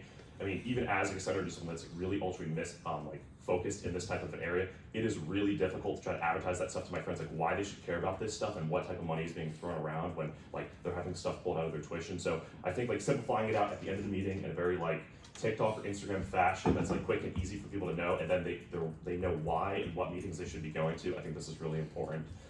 Also, we shouldn't be having like a new senator issue. People should we shouldn't have a backload of like open permanent seats or just like last minute. People should be like available or aware of things that are going. Just like 5 more seconds. Yeah. Sorry. When we're sending money out to like an organization, for example, we should like have a little stipulation that you need to advertise the open seats that we have available, so we're not having like an issue or like a lack of quorum, for example. Because I mean, obviously, we should all be caring about like having senators at like an immediate time, and that shouldn't even be an issue over the summer, especially with the type of budget we're working with. So we need to put more of an emphasis on advertising new Senate positions. Thank you. We'll now move into the technical questions on budget 9C. Starting off with budget, what are the big four? Student engagement, student government, rec, and rights union. Which request does the budget committee cover? What was that? Which requests does the budget committee cover? Oh, they're going to be covering travel, operational, and event questions. Yeah.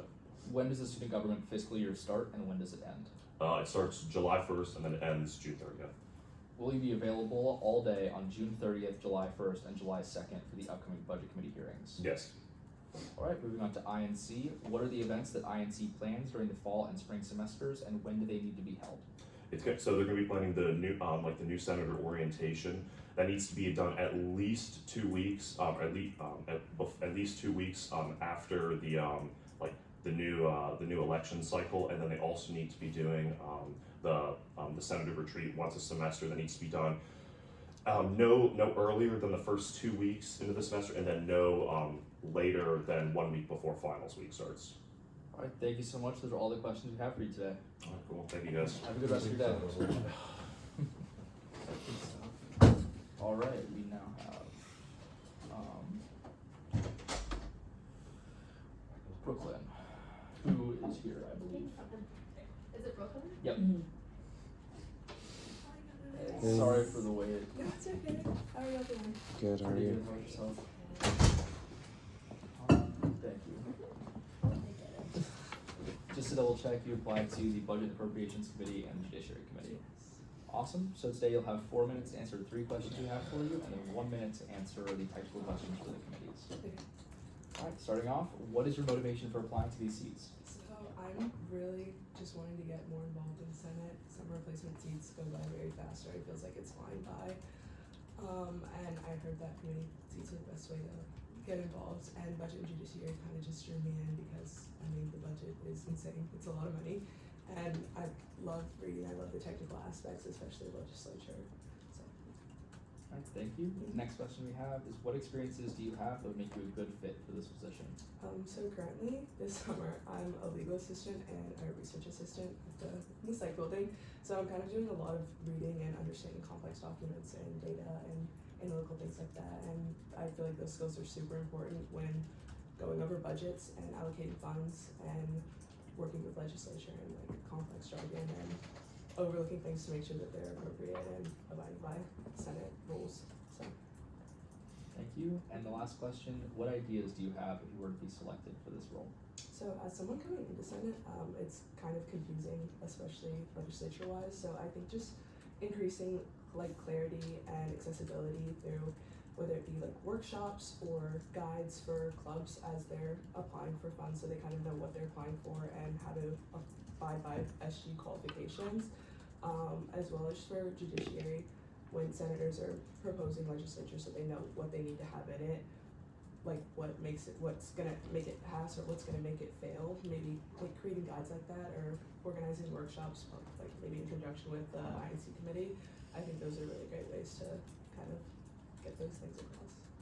Thank you so much. We're now going to move into the technical questions, starting off with the budget committee. What are the big four? So it's student engagement, student government, rec sports, and the rights. Which requests does the budget committee cover? Travel, event, and operational. When does the student government fiscal year start and when does it end? July 1st, June 30th.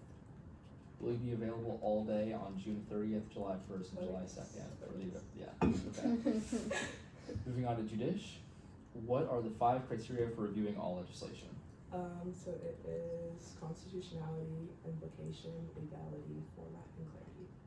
What is the procedure for reviewing legislation in the Judiciary Committee? So 5 minutes of presentation, 5 minutes of Q&A, 5 minutes of debate, and 2 minutes of final privilege.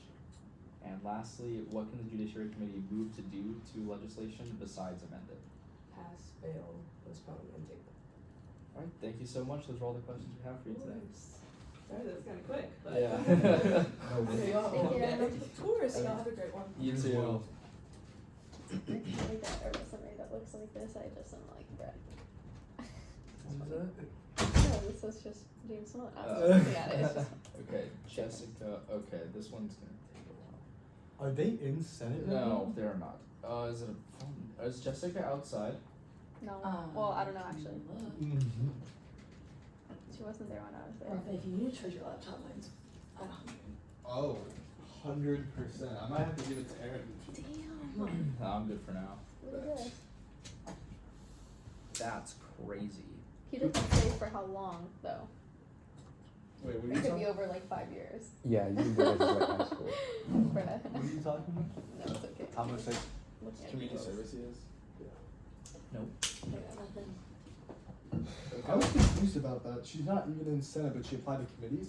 Yeah, she's There's a lot of ineligible. people who are even like freshmen who hear about SG on preview and then apply for a bunch of stuff. So honestly yeah, I did that, so I can't even like say anything. Yeah, there are 2. The following one is the same situation. Who is it? Elizabeth. Okay, Elizabeth is that as well? Okay. Yeah. Because I was looking into like who they are. Yeah, no, I have. Yeah.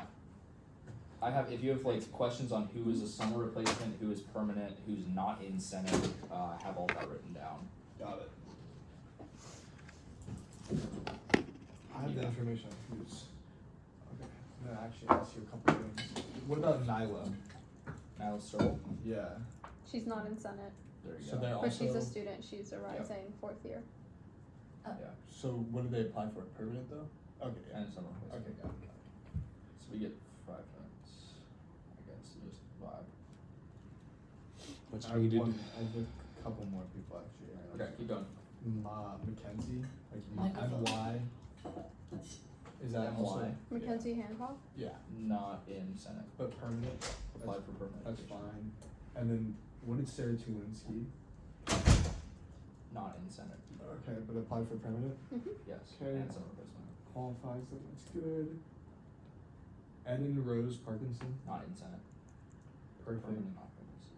Swathi. Not in Senate. Okay, nothing for me to worry about. Hold up one second. Perfect. It's Talia and Connor Clark, actually. I believe not in Senate, not in Senate. Yeah, it's fine. Fine. Yep. Yeah. Okay.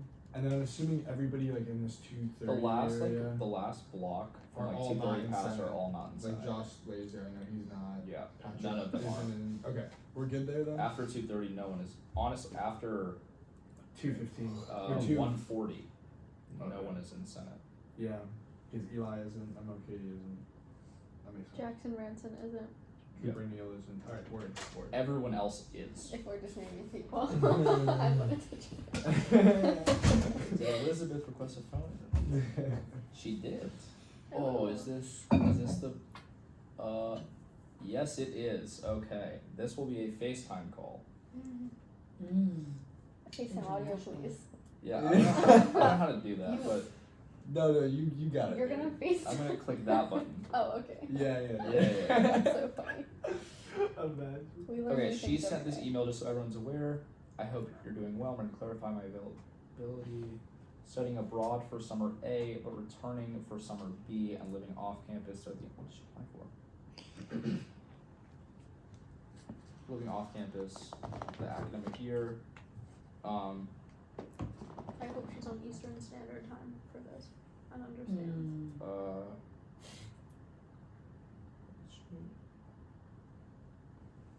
I'm not actually sure if she is abroad.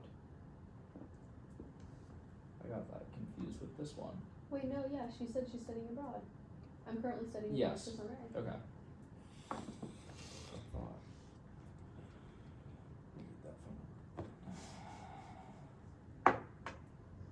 Well, what can you do?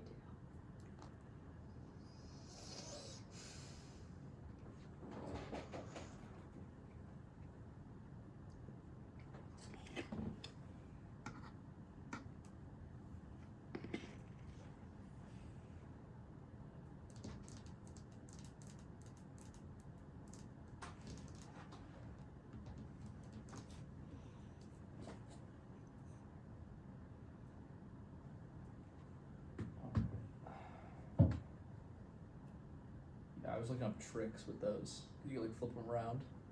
And I want to do that way. I want to get a pencil out. You're gonna set something on fire. Hopefully it's intentional. Like I already do this like with my pencils and pens and stuff, and you can do like similar tricks where it like flips around, but it's like lit on fire. So I think that's so cool. Next up, sword swallowing. I have a wakizashi. What is that? It's like the shorter sister sword to a katana. Oh. That's the what I was shorter thinking. sisters. I also have a bow staff and nunchucks, but What? I have nunchucks too. Yeah. Wait. You gotta do like the. Did you do karate? No. Okay, I didn't either. Karate? No, I didn't do karate. I watched Wait, did you? Just a taekwondo for like Did 12 years. oh. or whatever. Did you Oh, really? okay. Wait, let me call this. Black belt. Oh, that's awesome. Rafa will defend Rafa. us. That's my Wi-Fi. No, you don't. Hey, how you doing? Is this Elizabeth? Hi, yes it is. Awesome. Sorry for the FaceTime audio, but I don't want to get the international charges. My name is Aaron Rubai. Thank you. I'm the chair of the Replacement and Agenda Committee. Are you ready for your interview today? I am, yes. Okay, so just to double check, you applied to the Judiciary Committee, Rules and Ethics Committee, Information and Communications Committee, Permanent Off-Campus Seat, and Summer Replacement Off-Campus Seat. Yes. Okay, and then a few more quick questions. So you are not currently in Senate, correct? I am not, no. Okay, so just, I'm gonna let you know that only current senators are eligible to apply to committees. Oh, okay. So for today's interview, it will just be for the permanent off-campus seat and the summer replacement off-campus seat. And I know you sent me an email saying that you will be back in Gainesville for summer B. I am, yes. Okay, so if you are to be selected, it would either be for summer C or summer B, and you are eligible to be a replacement for summer B. Actually, we don't have that open. It has to be summer C, and then it would remain open for some. Okay, yeah. So you're eligible for the summer C seat. What would happen if you were to be selected is you would take office in summer B, and we would find another replacement to fill the summer A session if you notify us that you are not here. Got it. Okay. That sounds great. Okay. So for the procedure for today's interview, you will have 5 minutes to answer 3 questions we have for you. Okay. Okay. To begin, what are your motivations for applying to the Student Senate? Well, what motivates me most is I want to make make UF feel like a more connective and inclusive place, especially for those students that are a part of the PACE program or living off campus, because I know how disconnected you can feel from the core of campus life. My freshman year, I lived on campus, and my sophomore year off campus, and so I've experienced firsthand how isolating that can be.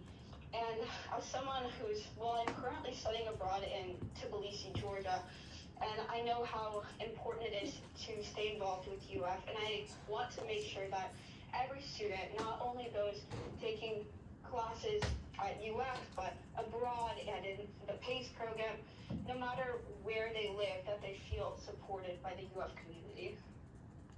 All right, thank you. The next question we have is, what experiences do you have that would make you a good fit for this position? Well, throughout my time at UF, I've held several legal internships, including with U.S. Senator Rick Scott's office, circuit judge's office, and Ave Maria School of Law. And having had these experiences, I feel that they have strengthened not only my communication skills, but my research skills, and showed me just how important it is to listen to the people around you and advocate for those people effectively. Additionally, I did a lot of internship work with the Florida Bar Association as well as the Lee County Bar Association. And I also worked at a law firm where I bilingually in Russian and as well as English was able to converse with clients, and so I have developed skills to navigate these difficult situations and advocate for not only the clients that would call the law firm, but advocate for those around me. All right, thank you. And the last question we have is, what ideas do you have if you were to be selected for this role?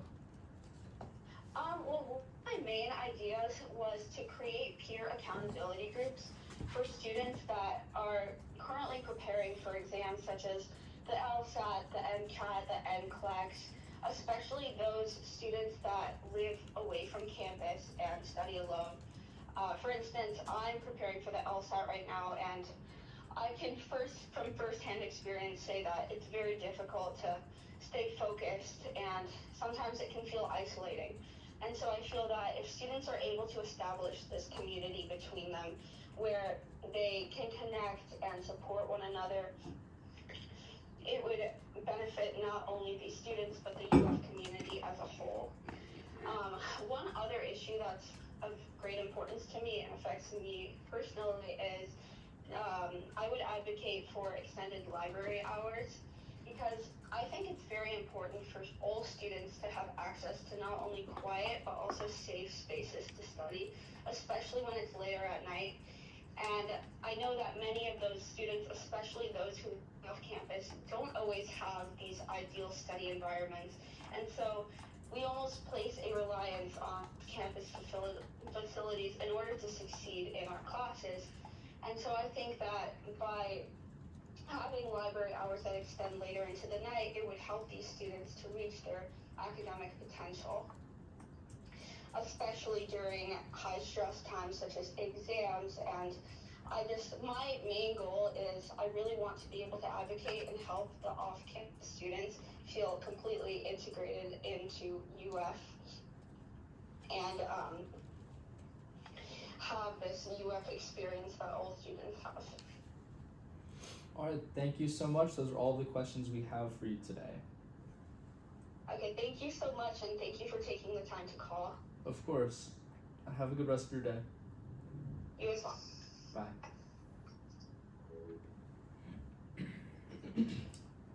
Wow. Yeah, wow. Experience is crazy. Yeah, that was insane. That's nuts. This is your competition, Aaron. We're law I'm school, I'm bruh. screwed. You're screwed, I'm screwed. We're all about I think we're all screwed.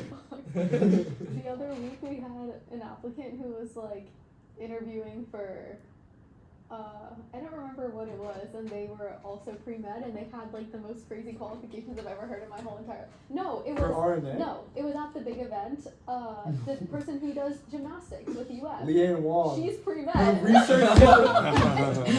we interviewed her, Julia, and she's talking about how she's like a 4.0. She's a research assistant for this crazy like. And she's like one of the best gymnasts in the country. She has a 4.0. Like something like that. I'm pretty sure. Okay, I'm calling the next applicant is Andrew Larson.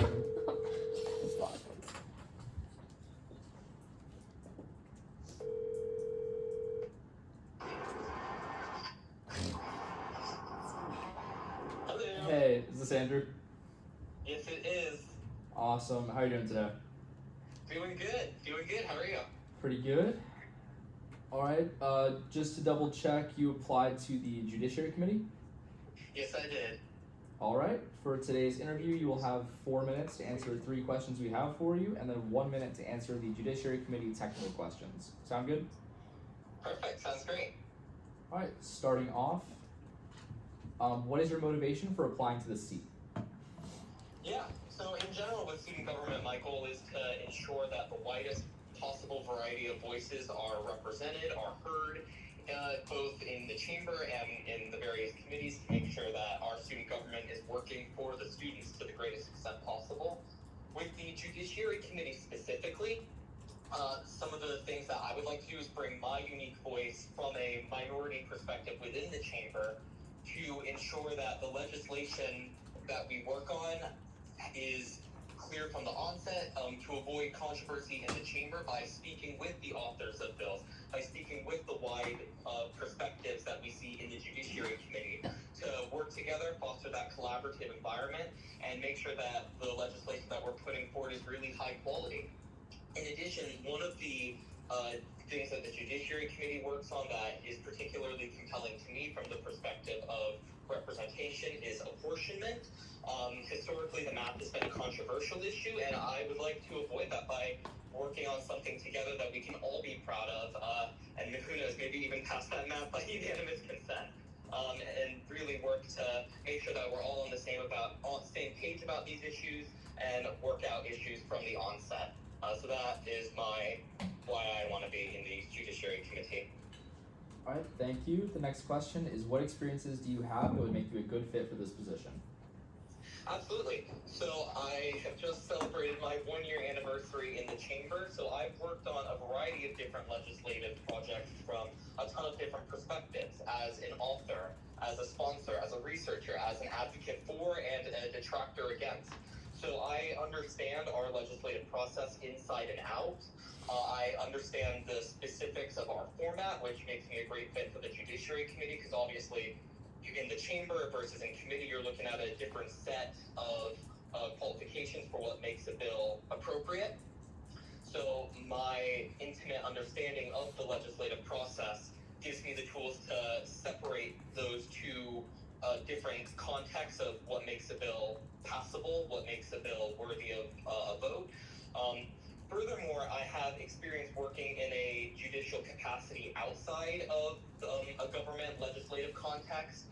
One of the roles that I hold most dear in theater is dramaturgy, which is it's not a very well-known field outside of theater, but it's basically doing research, doing the homework about a script to provide actors with the necessary knowledge, the necessary facts, so that they can make their own decisions. Just like the Judiciary Committee, my role isn't to make their acting choices for them, but it's rather to equip them with the tools, make sure the choices that they're making are appropriate and grounded in the world of the play, the facts. So even though it's a different context, it's that judiciary role in helping the formation of a collaborative project, just like legislation should be. Alright, thank you. And the last question is, what ideas do you have if you were to be selected for this role? Yeah, so I would like to bring the public into the judiciary process. As it stands, it's kind of a process that most members of the public don't understand. They know that the Senate passes bills, but they don't really know the steps of an idea turning into legislation, turning into something that we pass.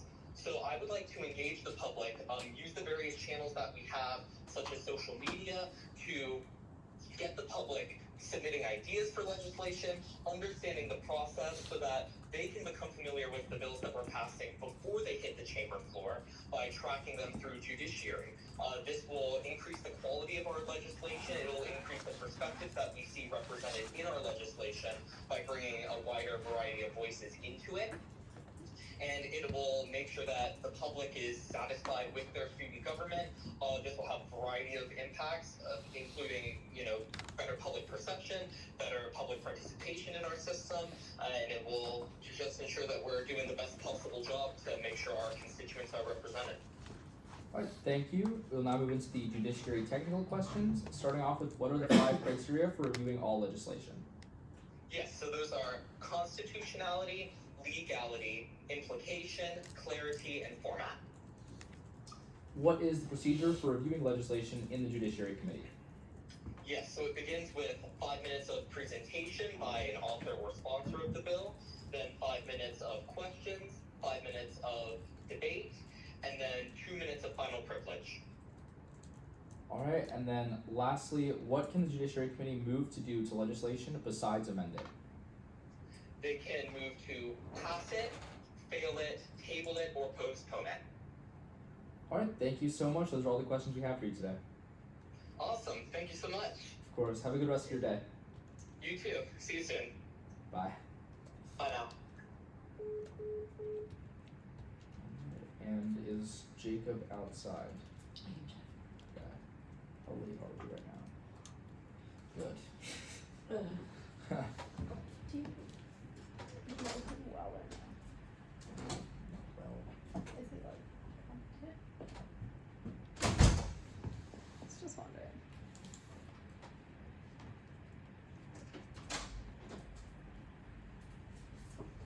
Hey, good morning. Hello. Good morning, Good Jacob. morning.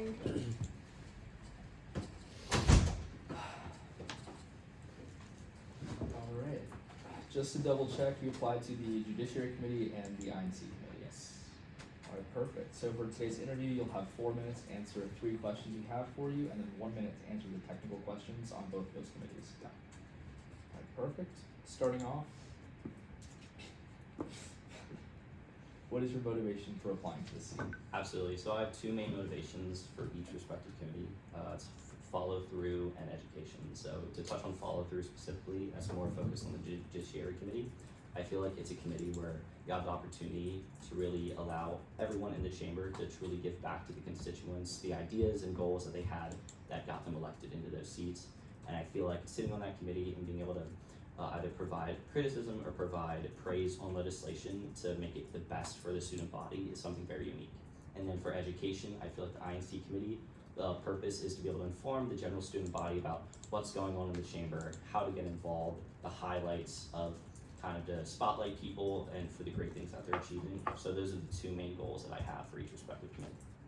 All right, thank you. And then what experiences do you have that would make you a good fit for this position? Absolutely. So to start with INC, I was vice president of my high school's largest student organization, and acting as VP, my main role was to serve through social media and to get as much engagement as possible. I was very proud to see that through my year term, we had over 100,000 impressions on Instagram and over 30,000 views on our YouTube, and that was a 10% increase year on year from the previous vice president. So seeing that hands-on experience, I feel like makes me qualified for this position. And then for Judiciary Committee, serving as my first term in Senate this spring, I really had the opportunity to learn as much as possible from past chairs or vice chairs of the Judiciary Committee to either learn about procedures, the things that go on behind the scenes, how to be a good member of the committee, and how to truly learn about the small details that go into passing proper legislation that not just every senator would know. Thank you. And the last question is, what ideas do you have if you were to be selected for these roles? Absolutely. So I have 2 specific for each and then 1 kind of holistic that could work for both. So to start with INC, I have something I'd love to do is bi-weekly updates on the SG Senate Instagram to update the holistic student body on positions and how to get involved in Senate, whether that's open, like an off-campus seat that's open, an emergency seat, or just the upcoming elections. I feel like starting that a little bit earlier than we normally do would be helpful. And then also a monthly legislation highlight post to highlight 2 or 3 pieces of legislation that help the student body in ways that everyone can relate to, and really highlight also the senators and the great work that they've done on that. Then for the Judiciary Committee, I would love to implement an anonymous feedback form. This would be open to all senators within the chamber, so that whoever reviewing the legislation on the Judiciary Committee doesn't know whose it is, and when they get the feedback, they also don't know who reviewed it. The whole point of this would be able to remove that human element and make sure that any biases or any maybe constructive criticism that is needed so that legislation can pass is said, to make sure that everyone has a fair position. And then another idea I had that I've heard multiple times come up from past people who have been on the Judiciary Committee is to amend third reading procedures. I feel like often these third reading these legislation that get to that point often just get lost in the weeds. So I feel like amending those would be pivotal, so then they have the opportunity to pass. And then one which could kind of combine both would be a legislative mentorship initiative, which would go on at new member orientation, where all new senators would have the opportunity to submit ideas that they're interested in. Then they'd get paired through INC with senators experienced who have worked on that, and then they would each get paired up with one member of the Judiciary Committee to kind of help them through that process. All right, thank you so much. We will now move into the technical questions, starting off with INC. What are the events that INC plans during the fall and spring semesters, and when do they need to be held? Absolutely. So you have new senator orientation, which must be done by the second meeting after each respective semester's elections. And then you have Senate retreat, which can take place it can only take place after the first 2 weeks of classes, and must be done at least 1 week before the first day of final exams. Mouthful. Thank you. And then moving into Judiciary Committee, what are the 5 criteria for reviewing all legislation? Absolutely. So you've got clarity, constitutionality, legality, format, and implication. All right, thank you. What is the procedure for reviewing all legislation in the Judiciary Committee? Got it. So you have a 5-minute presentation by the author or sponsor of the legislation, then you have 5-minute Q&A, 5-minute debate, and then 2-minute final privilege. All right. And lastly, what can the Judiciary Committee move to do to legislation besides amend it? Got it. So they can pass, postpone, table, or fail legislation. All right. Thank you so much. Those are all the questions we have for you today. Awesome. Have a good rest of your day, guys. Thank You you. too. Hi, You too. thank you.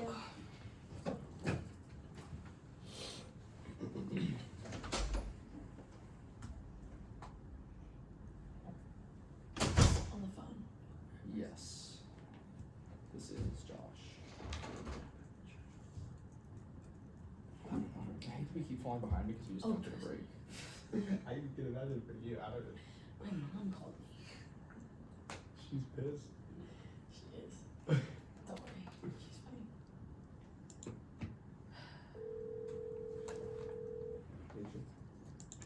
Hello. Hey, how you doing today? Good. How are you, man? Good. Are you ready for your interview today? Yep. Awesome. Just to double check, you applied to the Judiciary Committee and Information and Communication Committee. So I'm just going to do Judiciary Committee. I reached out to Kate on what times the Information and Communications Committee is meeting, and it unfortunately doesn't work in my schedule. That's okay with you guys? That's all good. Thanks for letting us know.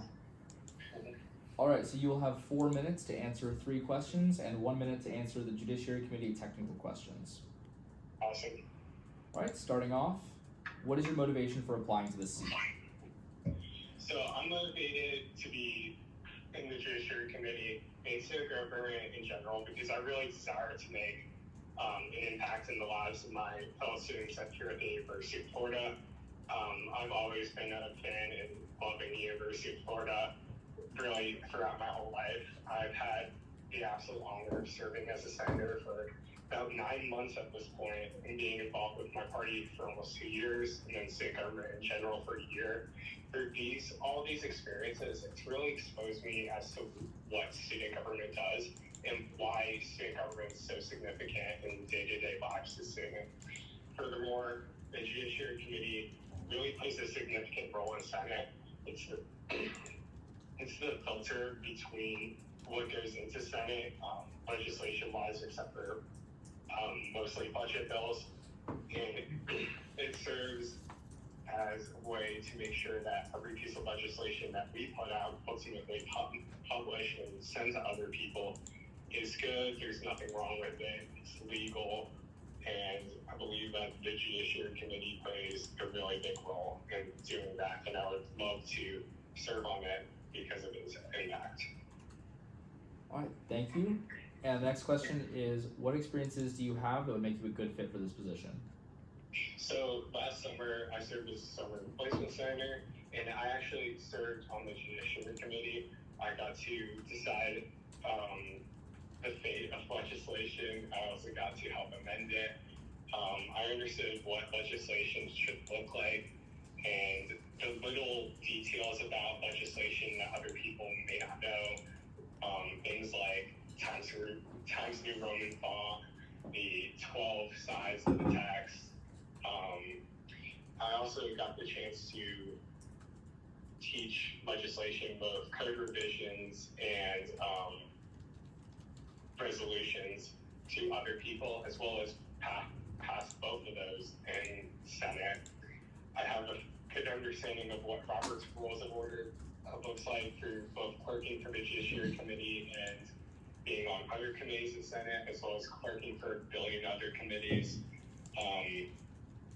The skills and knowledge that I previously learned, I intend on bringing to the Judiciary Committee, and really just hitting the ground running, because I already have that experience. Alright, thank you. And the last question, what ideas do you have if you were to be selected for this role? So I have two things. I have an idea and then a plan of action. So my idea is really just to increase transparency. I understand that a lot of summer replacement senators, since Bravo said these meetings would be on the weekends, some of them commute and they may not be able to go to the Judiciary Committee meetings, as well as other reasons why they couldn't. And some of them may be wondering why their legislation didn't pass. They are completely able to reach out to me or anyone on the committee that is willing to be reached out to about the legislation. I could work with them for any legislation that could be met up to standards, whether it's like a format or different problem with the 5 criteria, getting them up to standard. And then my plan of action is, in my current internship, I review policy to summarize it and review the legality of decisions. I plan to really bring this to the Judiciary Committee, as well as my skills from the Judiciary Committee prior to ensure every piece of legislation is qualified. Alright, thank you so much. We will now move into the Judiciary Committee technical questions, beginning with, what are the 5 criteria for reviewing all legislation? Yeah, so it's going to be constitutionality, legality, format, clarity, and implication.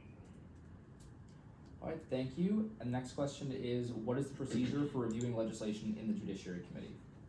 Yeah, so first you're going to start off with a 5-minute presentation from the author or a present sponsor of the legislation.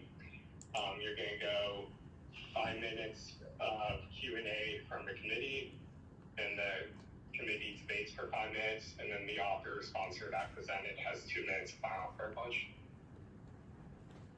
Thank you. And the last question, what can the Judiciary Committee move to do to legislation besides amend it? Yeah, so pass, fail, table, or postpone. Alright, thank you so much. Those are all the questions we have for you today. Of course. Thank you so much, Kyle. Have a great rest of your day. You too. Bye. Can you see if y'all's outside?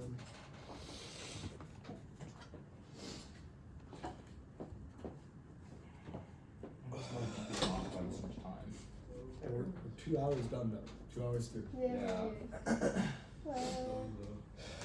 How you doing today? I'm doing well. How's everyone? Good. Great. Good. Alright, so just to double check, you applied to the Judiciary Committee seat. Yeah.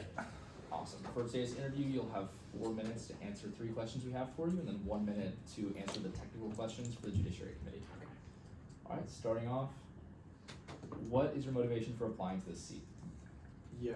I was thinking about this over the past couple of days, like what's the best way that I can answer, obviously being like incorporating my life history and this and that. But to be perfectly honest, the real reason why I'm applying to Judiciary Committee is because it most closely aligns with my professional goals. I want to be an immigration lawyer, and specifically this niche of law requires a lot of specific understanding of like juridical and strict textual interpretations of the law and immigration law. Over the summer, I've been working with Americans for Immigrant Justice to help incoming immigrants apply for asylum, give legal power to certain people to take care of their kids, certain things like that, which has led me to do country conditions research, where essentially I prepare evidence packets on each country that specify under each of the protected fields or protected families of asylum application, whether that be like political affiliation, family, religion, race, gender, etc. And under those strict interpretations of what is protected under asylum, I then have to do research like noting the actual country conditions so they can use that as evidence when applying for asylum. So I feel like that gives me both good experience as well as an understandable motivation for applying for Judiciary Committee and understanding like legal review processes and other things like that that I think is very, very applicable in the Judiciary Committee. All right, thank you. The next question is, what experiences do you have that would make you a good fit for this position? Yeah. Well, I like to answer these questions more kind of outside the box, and especially Rafe will know probably that I did debate in high school, and there was a lot of debates had over what's called topicality in debates, where essentially like the actual resolution that we're debating on is debated under definitional terms, whether like the plan that the affirmative is reading actually applies to the resolution or not. So in that we use a lot of legal definitions, popular definitions, and have a lot of debates that end up boiling down to does this definition actually apply to a plan? So I think that has been a lot of like active on-the-go experience and interpretation of different legal definitions as well as different legal sources to understand kind of the precision and the predictability of different definitions. All right, thank you. And the last question, what ideas do you have if you were to be selected for this role? I wanted to go kind of outside of my application here. I spent a lot of time thinking about what kind of the overarching, let's say, like, theme of the ideas that I was presenting was. And as you can see in my application, I've noted that I thought that the judiciary had also an implicit role, more so than the 5 principles, to kind of educate and help senators achieve a materially passable and actually like applicable bills. I think that's something that has taken a lot of focus recently within the Senate, especially with this new stuff about having to reach out to different directors and different sources before a bill is penned. And so to that end, outside of the things that I wrote down on my application, like for example, putting meetings over Zoom, putting annotations on different resolutions so senators see what specifically it was that we objected to, I thought that it would be a good idea to host workshops outside of the Senate presentations that we had last semester. Specifically, I checked the rules and procedures where it says that in the fall and spring there must be at least like 1 workshop from Judiciary Committee. Obviously, we fulfilled that requirement through the presentation that Chairman Bravo gave, but I thought that it might be more productive to have that workshop be outside of Senate time. So obviously, like the pressures of like I want to get home, it's like 9 p.m. Are not so present, and people feel more free to ask questions and really just delve into what it is that will get my bill passed. To that end, I also had the idea of creating a cheat sheet with different rules and procedures, different codes, different sunshine law statutes that would apply to a variety of bills or the most regular amount of bills to kind of clarify and have with you when you're writing resolutions, when you're defending your resolution within the actual Judiciary Committee, and for Judiciary Committee members to have when they're reviewing legislation. Thank you. We will now move into the technical questions for Judiciary Committee. And starting off with, what are the 5 criteria for reviewing all legislation? So there are 5 criteria are constitutionality as to how it applies to the UF Constitution. There's implications as to what are like, is it materially actionable, whatever is implied in the bill. Specifically, like you can look at how recently we've had like or applied conversations with the actual directors, and I mentioned earlier, the actual people who are going to have to be applying these things before we pen a bill. That's a very, very good example of that principle. The next principle is legality, which is more so like how it applies to the actual Florida law, state law, lateral law, etc. Then there's format, essentially like having the correct use of like and, therein, etc. Then which, as much as it doesn't make grammatical sense, that is how it has to be formatted. Obviously, the rules and procedures have very specific like nomenclature and stuff like that that needs to be applied.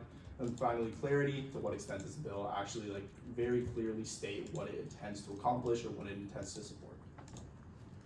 Thank you. The next question is, what is the procedure for reviewing legislation in the Judiciary Committee? So essentially there's 5 minutes where an author or sponsor of a bill can defend their bill initially, then there's 5 minutes of question and answer, then there is 5 minutes of debate in which I actually went to a judiciary committee meeting to defend a bill that I was trying to pass, and I made the mistake of speaking during this 5 minutes of debate, whereas actually as Bravo very intensely clarified after the meeting, no, you cannot speak until your 2 minutes of final privilege, which is the final part of that process. Alright. And lastly, what can the Judiciary Committee move to do to legislation besides amend it? So it can either be passed, postponed, tabled, or failed. Thank you. Those are all the questions we have for you today. All right. Thank you. Have a great day. Thanks for coming in today. Have a good rest of your day. Thank you. Have a good one. Should I let Madison know that she can come in? No. What? Who? Just the person waiting outside. Who is it? Madison. No, No, we're good. it's not. Thank you. Madison? Who's Madison? I don't think Madison is interviewing. Oh, today. Alexandra? Brett. Okay. Alex, man. Okay. That was close. I'm gonna take a Good breather one. really quickly. We are, how late are we right now? A few minutes. Okay, yeah, I'm gonna take a second.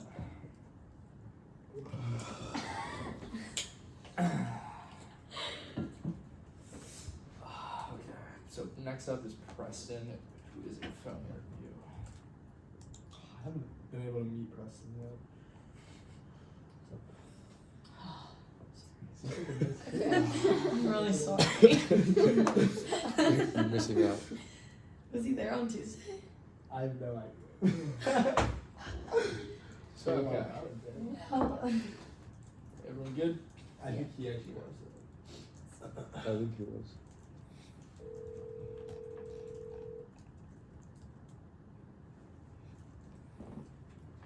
Hello? Hey, is this Preston? It is. Awesome. My name is Aaron Rubai. I'm calling on behalf of the Replacement and Agenda Committee. Are you ready for your interview today? I am. All right. So just to double check, you applied to the Judiciary Committee and Information and Communication Committee. That is correct. Perfect. So the procedure for today's interview, you will have 4 minutes to answer 3 questions we have for you, and then 1 minute to answer the technical questions for the Judiciary Committee and the Information and Communication Committee. Terrific. All right. Starting off, what is your motivation for applying to these seats?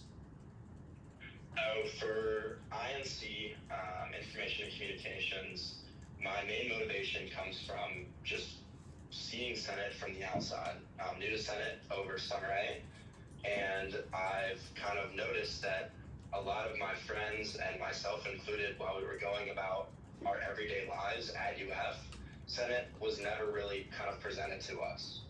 And so as part of the PR and the main focus of INC, I really found a passion for kind of the goals of this committee just because I want people to know about the great people and the great work that Senate does. In regards to the Judiciary Committee, along the lines of being a new senator, I really would just like to engage with the content and learn from those around me and learn from the work that the Judiciary Committee does. So really getting an understanding for the fundamental and the technical aspects of the position would enable me to excel as a senator and create a fundamental understanding for what Senate functions on. All right, thank you. The next question is, what experiences do you have that would make you a good fit for these positions? For INC, I'm currently participating in an internship. I'm an intern to the CEO of United Way of Northwest Florida. As part of this role, I've been tasked with creating a social media campaign that represents the goals and missions of the organization while also soliciting donations from possible donors that are outside the target realm. So I have experience collaborating with a team on a kind of goal-oriented basis and really focusing on the PR aspect of a larger organization. And that includes work with Canva and even artificial intelligence tools. And then for Judiciary Committee, I've experienced an organization called Free to Facts, which is a national nonprofit. With this nonprofit, I've had the opportunity to focus and delve deep into national policies such as Social Security and Medicare. From these experiences, I learned a lot about the way that legislation is passed, written, and the impacts that it can have on a lot of different communities, which gave me a deep understanding for the really technical and fundamental aspects of legislation.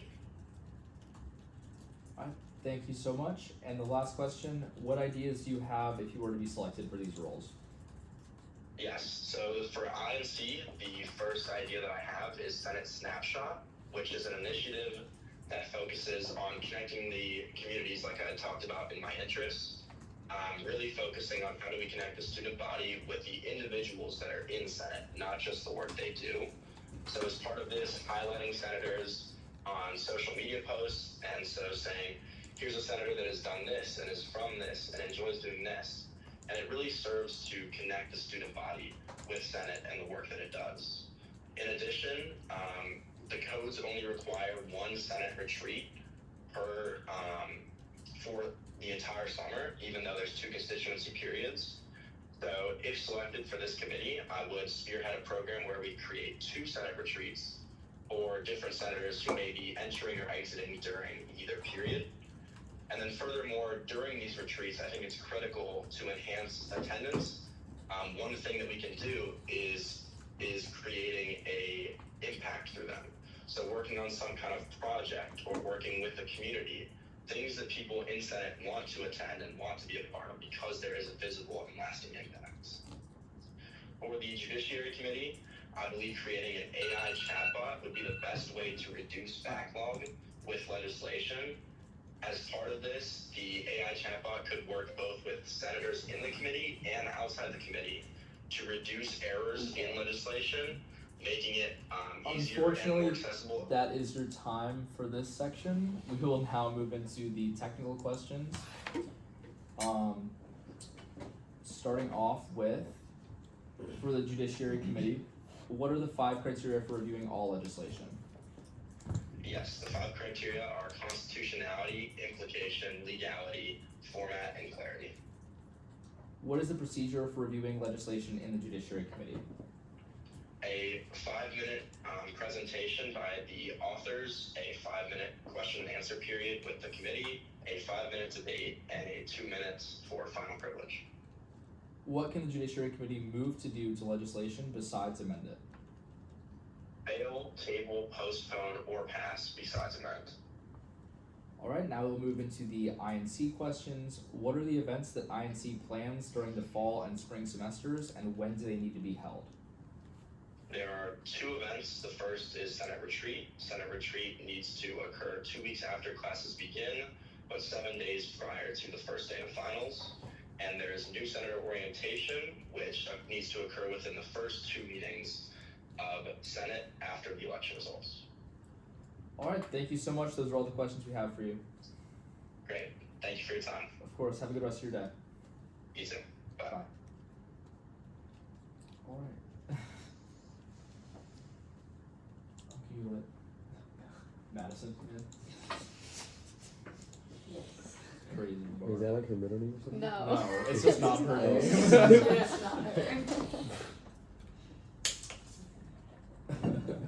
Not the same. Hello. Hey, how you doing? Good, how are you guys? Good. Thanks.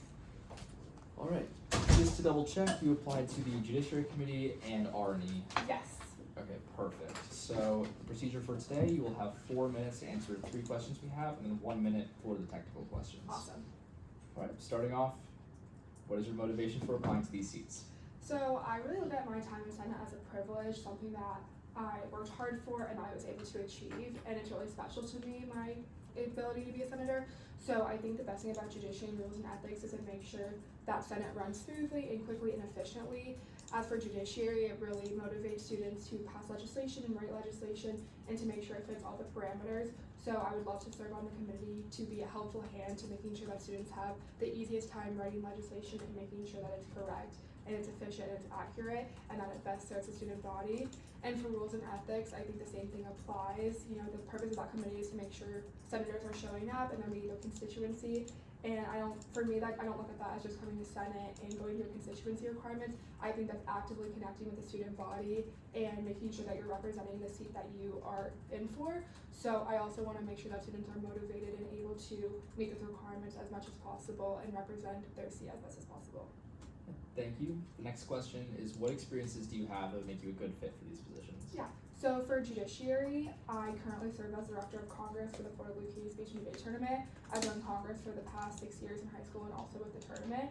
So I think that experience really helps me. I'm very well versed in writing legislation and making sure it fits parameters. Although it's different than what we do in Senate, I think using the same requirements and applying it and using kind of like a microcosm to what I know senators do. So I think that experience will be very helpful.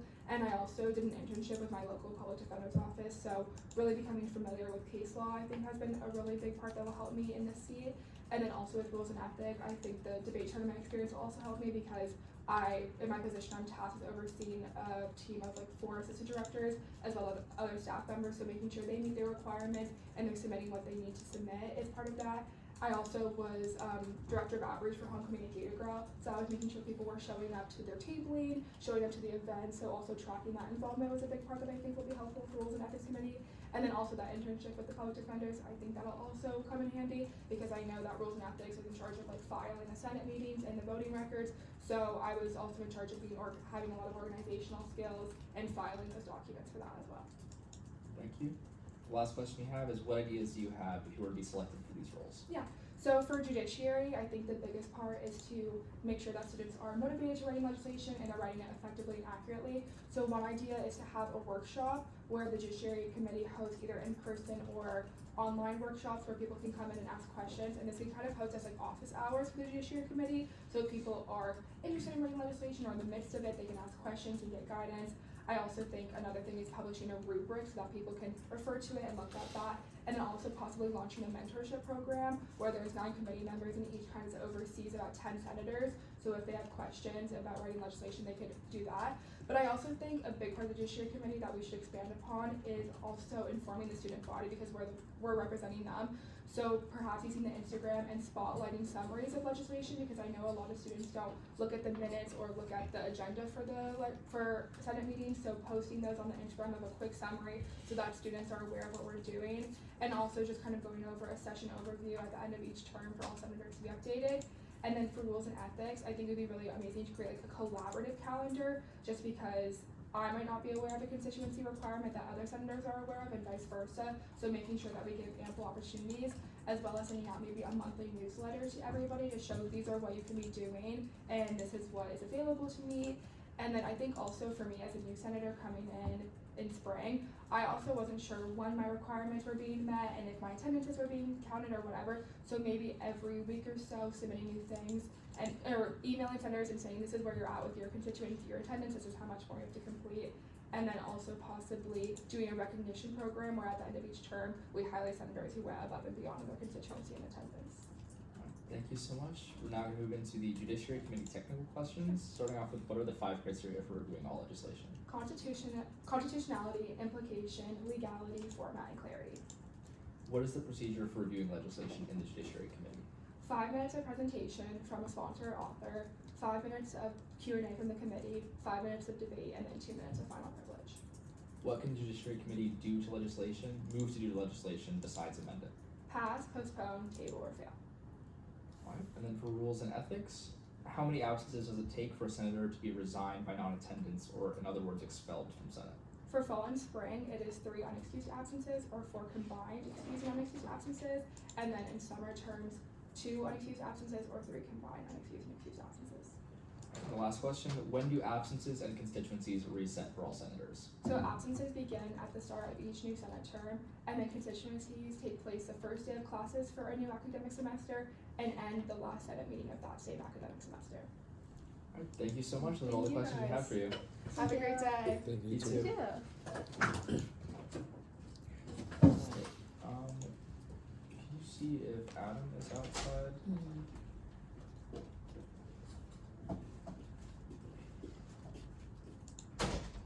Adam?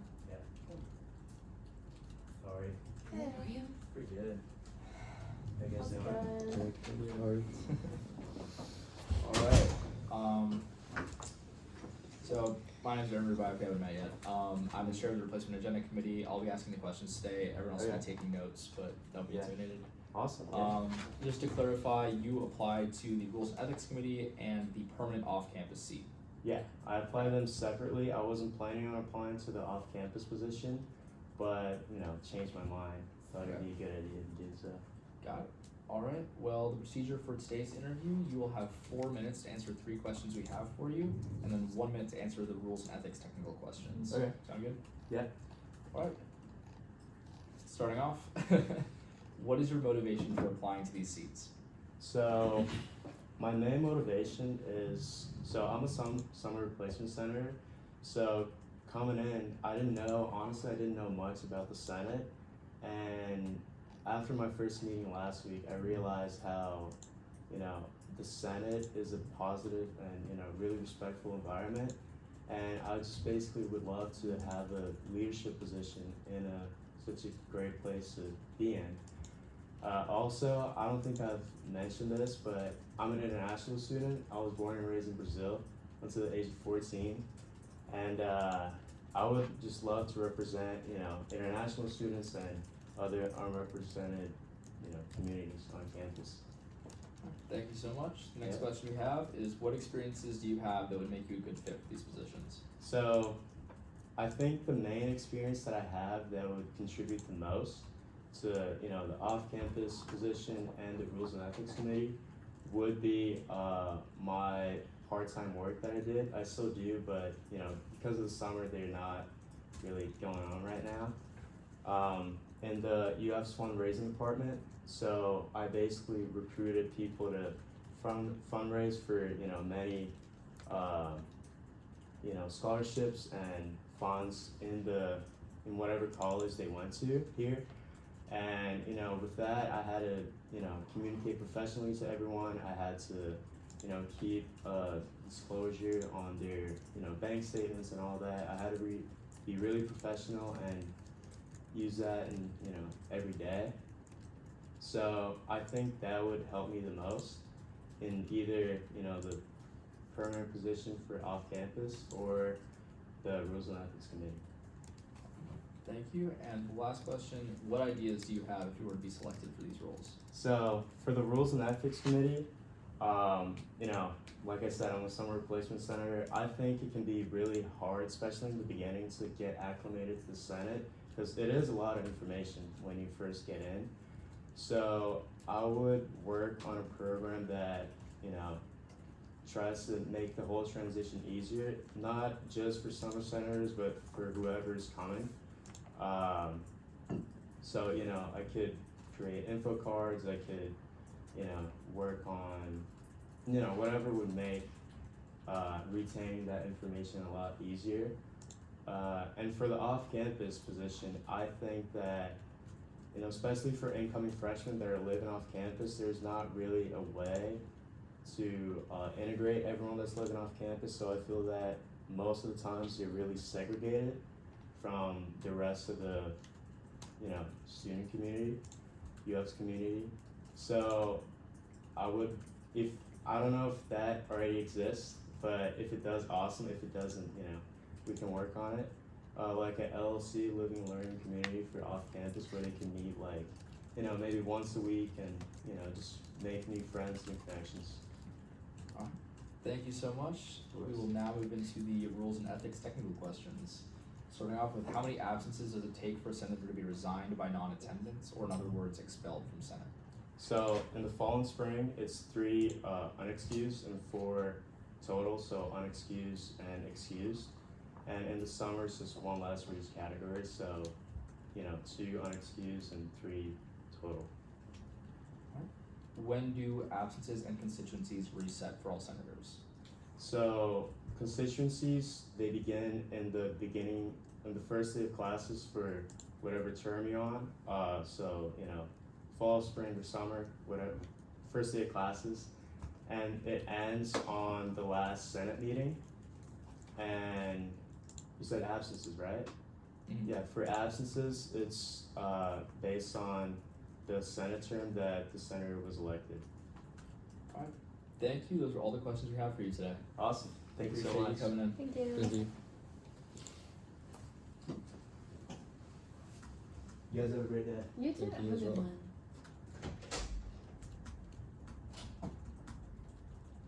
It's Victoria now. If you want to go get her. I can buy Okay, Rafa. it. I can get it. I can not even get my steps in. Okay. Victoria. Hey. Hey. Hi, Tyler. Hi. We're being recorded. Yes, you are. Oh, good morning, everyone. Good morning. Alright.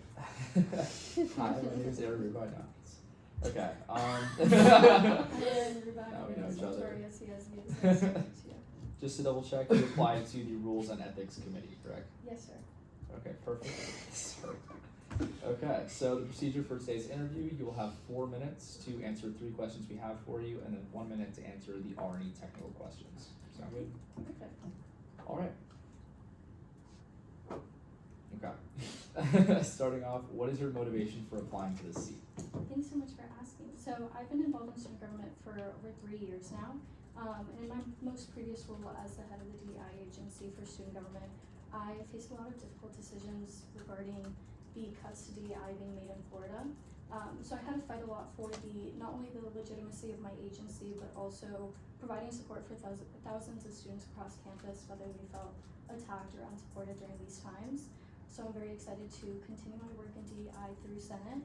I'm currently working on my own piece of legislation regarding increasing mental health and substance abuse support for students that cannot financially support it past the free sessions that the CWC provides. And I'm also joining the health caucus that's being reestablished. So I'm very excited. Thank you. Next question we have is, what experiences do you have that would make you a good fit for this position? I think that the most relevant experience that I have definitely comes from STAR as well. Under my leadership, I was in charge of attendance for about 200 members. And so that came with a lot of difficult decisions regarding the standing of several members in my organization, and also applying the same rules to every single member regardless of their position title. And also that came with being able to provide opportunities for all of my members to gain back their absences, whether that's through tabling opportunities or attending different events. But I think the most valuable experience that I have definitely comes from the outreach portion of my program. So under my leadership, I was able to expand the amount of presentations that we did from about 20 to over 50 organizations across campus. And I think that this leads me directly into my ideas portion, if that's okay. I think that R&E adopting these strategies of presenting at different student organizations across campus can be very valuable. So during constituency where you have to attend SG funded events, I think that expanding that to not only attending the events, but being able to give a presentation at these student organizations, explaining what Senate is, what Senate does, and different ways that Senate can help these student organizations directly connects us as student representatives to the student body. In addition to that, since service has been added as a way to fulfill constituency requirements, I know that under Senate President Cipher's term as Pro Tem 4, she was able to provide several opportunities for senators to volunteer, like at Grace Marketplace. So I think that in my previous role as a service director for STAR, I was able to create a lot of invaluable experience or connections with service organizations, not only on campus, but the broader Gainesville community. I think that bringing these connections to R&E and being able to provide opportunities for senators every semester to volunteer at different places to fulfill their constituency requirements could be very helpful. And then my last idea was to kind of create like a mentorship program between R&E members and other senators. So whether that is like one R&E member to 10 to 15 senators, I know that constituency and attendance can be very difficult to understand for new senators and just kind of confusing in general. I think that connecting them to an R&E member allows them to freely ask questions and to just be in good standing with their attendance and constituency requirements so that they're not removed from Senate due to a lack of information. thank you so much. We will now move into the technical questions for R&E, beginning with how many absences does it take for a senator to be resigned by non-attendance, or in other words, expelled from Senate? For the fall and spring semester, it is 3 unexcused absences or a combination of 4 unexcused and excused absences. And then for the summer semesters, it's either 2 unexcused absences or a combination of 3 unexcused and excused absences. And the last question, when do absences and constituencies reset for all senators? So absences, restart. Yeah, absences restart at the beginning of each new Senate term, and then constituency starts at the beginning on the first day of each academic semester and ends on the last Senate meeting of that same academic semester. Alright, thank you so much. Those are all the questions we have for you today. Thanks, guys. I really appreciate it. Thanks for coming today. Of course. Have a good Bye, rest of your Tyler. day. Bye. Are you gonna say bye to us? I heard you say bye. Oh. Bye, guys. Bye, Victoria. Bye. Cheers. Have a good one. Victoria. Do I call the next person? They are on the phone. Bye-bye. Oh, I'm so proud of her. Cute. You know. No. Okay. She was so excited. I just got an email that says that this individual's flight has been delayed, so they land at 3:30. Their interview was at 2:15. And they said they'd love to. They wanted to reschedule between Tuesday and Friday afternoon.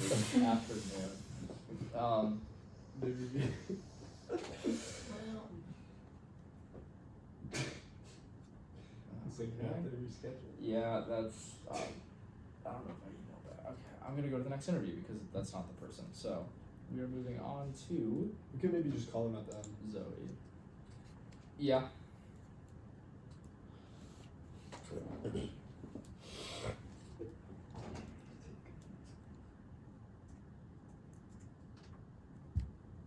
She said her flight lands at 3:30. Mm-hmm. Will we finish at 3:40? Yeah, we could call her on the plane. That would be a new one. He's gonna be getting her luggage from comfort. It's not a new one. I did an airport interview before. Hi, this is Zoe Netchik. Hey, this is Aaron Rubai calling on behalf of the Replacement and Agenda Committee. Are you ready for an interview today?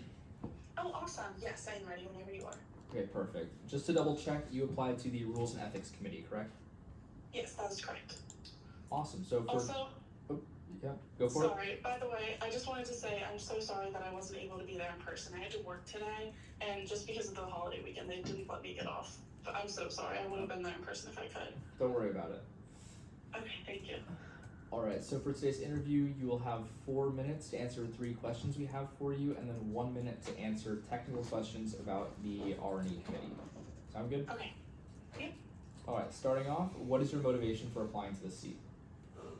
Sure. So honestly, it all started my freshman year when I started to get involved in student government. I've just learned so much about my leadership style, and I've grown so much through student government when I started in the cabinet originally. And then upon joining Senate and writing resolutions, I've just really strived to become more of a mentor within the Senate chamber. So I want to be a part of the committee so that I can be a resource to new senators coming in who are trying to navigate all the complexities of the Senate chamber. Alright, thank you. The next question is, what experiences do you have that would make you a good fit for this position? Yeah, so I have a lot of diverse experiences. To start, I have sat through several of the Rules and Ethics Committee meetings. I've taken the minutes for them. So just understanding that innate role that the Rules and Ethics Committee plays and how they run their meetings and the expectations of each committee member.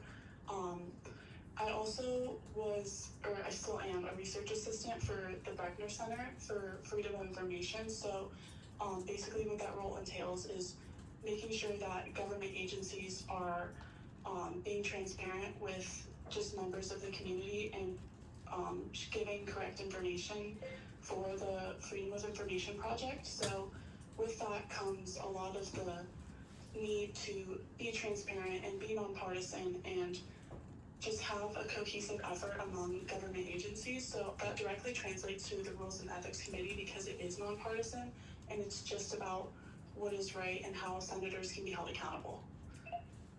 All right, thank you. And the last question, what ideas do you have if you were to be selected for this role? So to start, I believe that during the new senator orientation, the Rules and Ethics Committee could partner with the INC Committee to host sort of their own presentation that goes more in depth about constituency. Well, I think it's important that, or I know the INC Committee already sort of goes over it, but I think it's important that it comes from the Rules and Ethics Committee because that is something that the Rules and Ethics Committee immediately just understands more about and knows the common misconceptions and the common mistakes that senators have.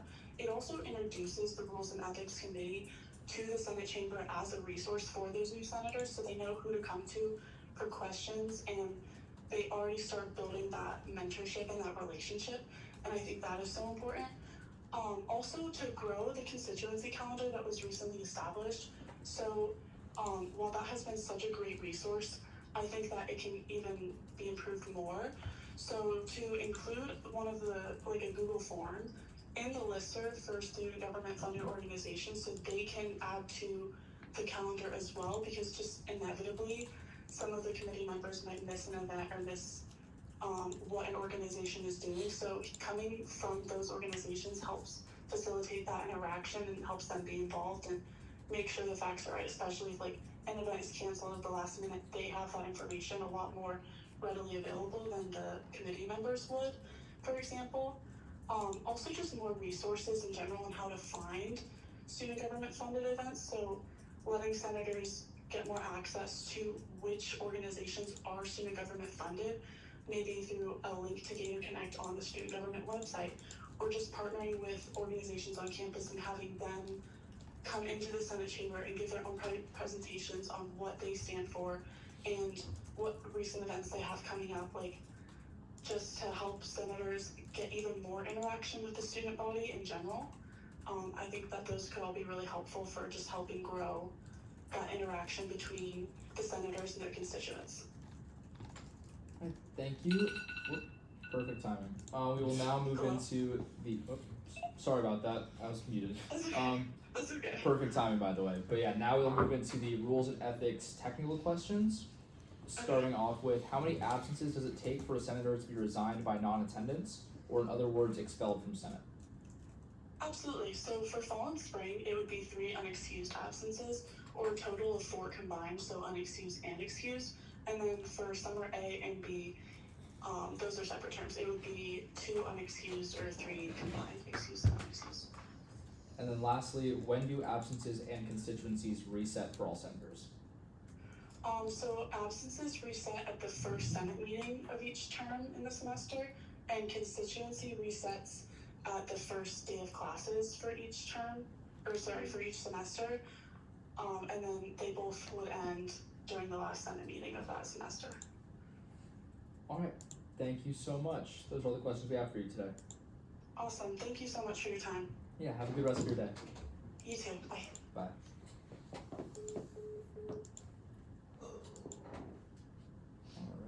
Is John in person? Nope.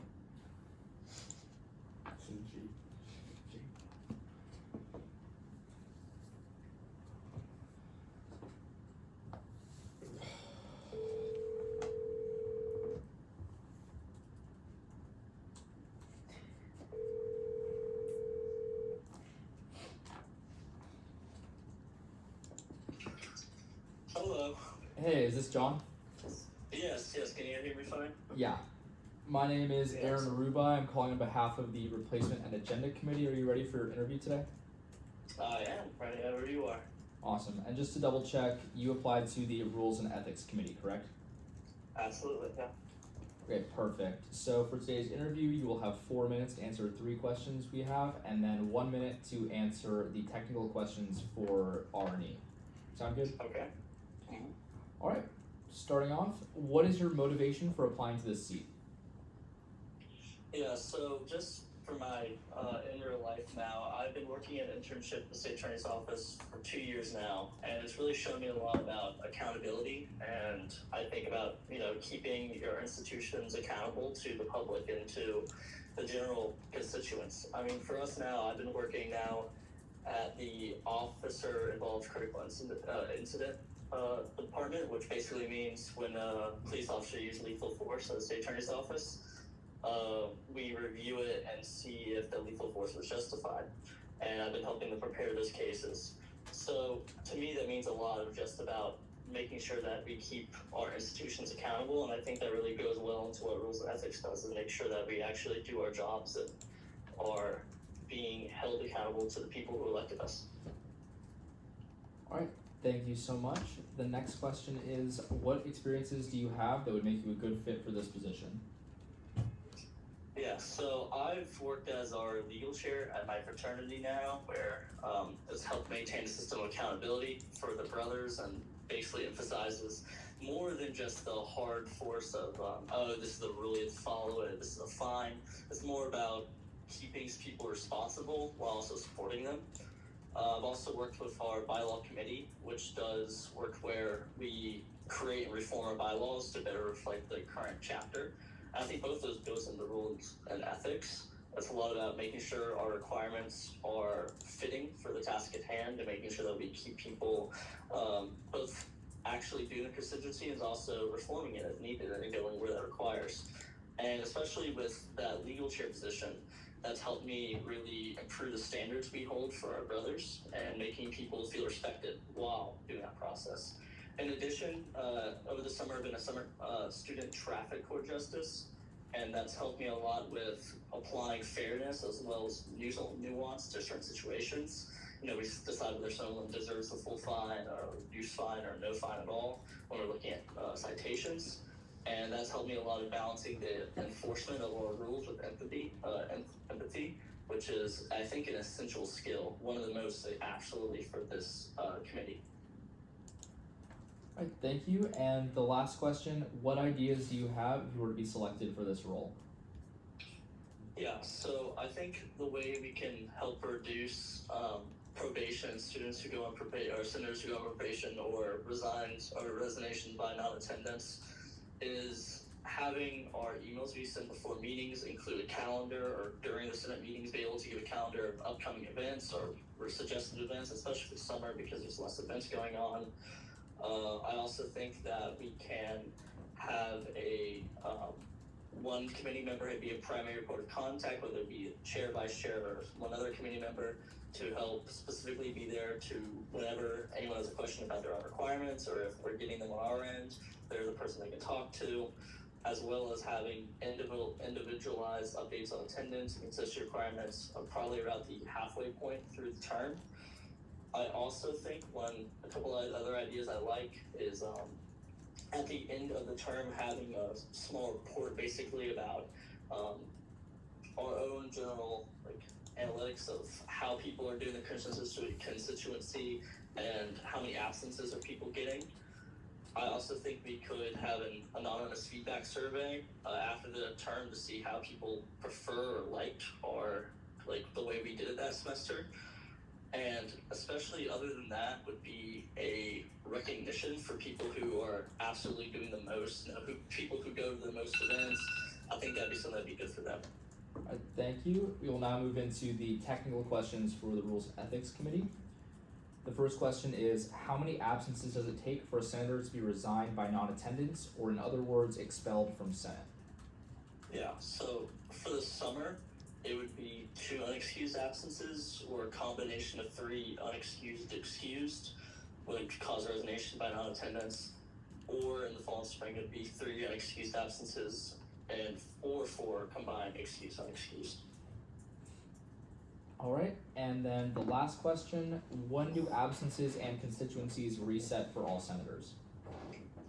Yeah, so constituency begins at the beginning of the term for classes. It ends in the last student senate meeting. I'm not sure when that's going to be this summer. I'm not sure when that will end. I think we still have to put that out of the last academic semester. But absences reset at the beginning of each new senate term. All right, thank you so much. Those are all the questions we have for you today. Alright, thank you very much. Have a great day and good luck with all the interviews. Thank you. Have a good day as well. Bye. Bye bye. Okay. Could you see if Emma is outside? She shouldn't be, but she might be.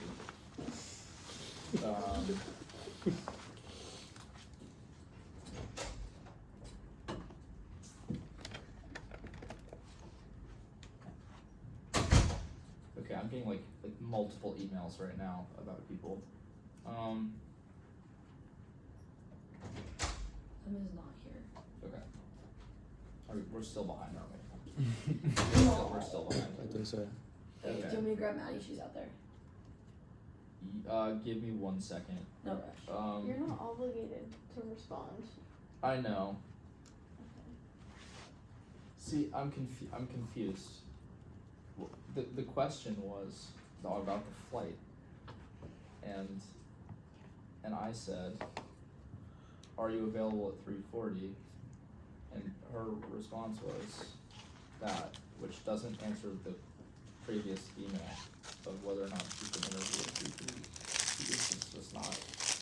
And then this person is also abroad.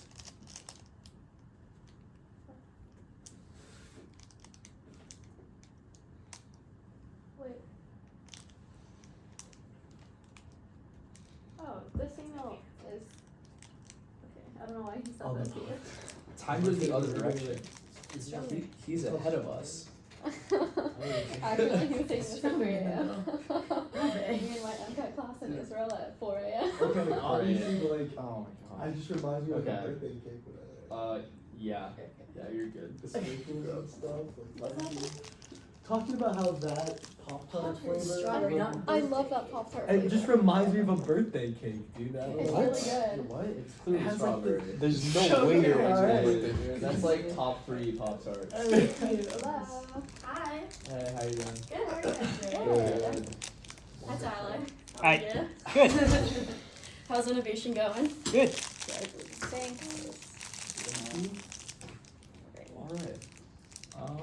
Okay, just to double check, you applied to the Rules and Ethics Committee and the Information Communication Yes, Committee. that's Perfect. correct. So for today's interview, you have 4 minutes to answer 3 questions we have for you, and then 1 minute to answer the technical questions on both of those committees. Amazing. Okay.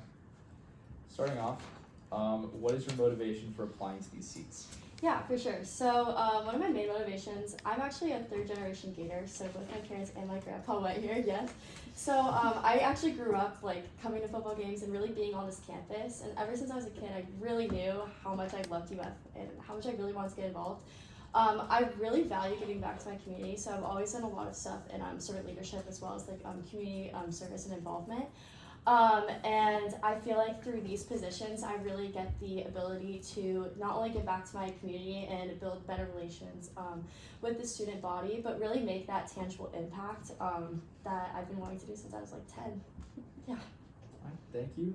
The next question is, what experiences do you have that would make you a good fit for these positions? For sure. So I'll go in order. So for rules and ethics, throughout high school, I founded a service club, and I was in charge of our accountability. So I would track not only our attendance, but also when we do large events, our event attendance, keeping track of all those different things, really trying to engage that participation with our clubs. Also with French Honor Society, I did a similar thing. But also while in college, I recently had the opportunity of being Girls on One chairwoman, for my sorority. And through that, I was able to not only plan a large scale of philanthropy event with like over 1,500 people, I think is how many ended up being there. But I really got to work within accountability, not only tracking attendance, getting people engaged in the philanthropy and interested in participating with the kids, but keeping that spreadsheet and assigning different roles to make sure that there's concise and clear communication. Within INC, I have experience throughout high school in social media branding through the different clubs I was a part of. I would be in control of the Instagram accounts that we used to have for our volleyball team, French Honor Society, and then for the club I founded. But also above all, I recently had the opportunity of being in different leadership cohorts, such as Flex and FLP, where I was able to learn valuable skills in not only servant leadership, but also collaboration and teamwork, which I feel like I can really bring to the table. Thank you. And the last question, what ideas do you have if you were to be selected for these roles? For sure. So I'll go into just one of each. I do have a few more in there on the idea sheet, but so for rules and ethics, something I really wanted to try and implement is a accountability tracker that can be seen by current senators to help create a more clear communication between our rules and ethics and the Senate body. I feel it can be very confusing. Keeping track of constituencies sometimes, making sure that you're setting it in right, if it's approved, if it's not approved. So being able to clearly see not only your attendance, but also your constituencies, how much you have done, how much you have left to do. Keeping track of that, I feel, can really minimize confusion.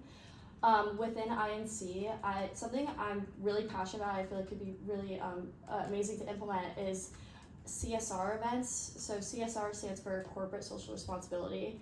It's actually something I want to do as a job. But anyway, so basically what it is creating these events to give back to your community to not only build better relations with the student body, but also just creating a positive impact. So events working with the Gators Going Green agency to maybe create a student-wide cleanup day where you can meet your senators while also helping to better the UF community through a day of service. Really going into that to help build relations with the student body and create those connections. Sorry, thank you. All right, thank you so much. We will now move into the technical questions, starting off with INC. Amazing. What are the events that INC plans during the fall and spring semesters, and when do they need to be held? Yes, okay, so there are two events. There is the Senate Retreat, which must take place after the second week of classes and before the first week, or before 7 days before the first day of final exams. And then there's also the new senator orientation, which must take place by the second Senate meeting after election results. All right. And then moving on to R&E, how many absences does it take for a senator to be resigned by non-attendance, or in other words, expelled from Senate? Yes, so it's different for the fall and spring versus the summer. So for fall and spring, it would be 3 unexcused or 4 combined between unexcused and excused absences. And then in the summer, it would be 2 unexcused absences or 3 total excused to unexcused absences.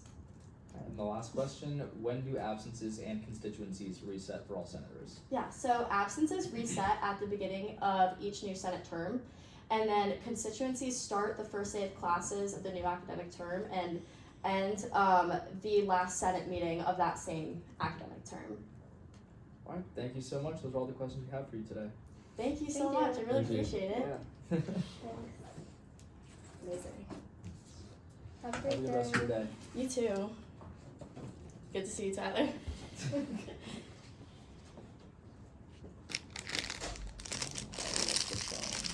love the phone.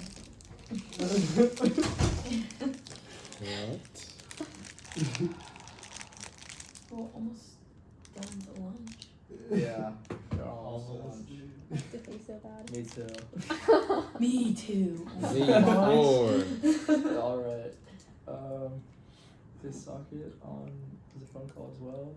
Socket is a phone call as well. Mm-hmm. I love the phone. Hi. Hey, is this Isabella? Yes. Awesome. My name is Aaron Rubai. I'm calling on behalf of the Replacement and Agenda Committee. Are you ready for your interview today? Yes. Perfect. So just to double check, you applied to the Rules and Ethics Committee and Information and Communications Committee, correct? Yes. Okay, awesome. So the procedure for today's interview, you will have 4 minutes to answer 3 questions we have for you, and then 1 minute to answer the technical questions about both committees. Sound good? Yes, sounds good.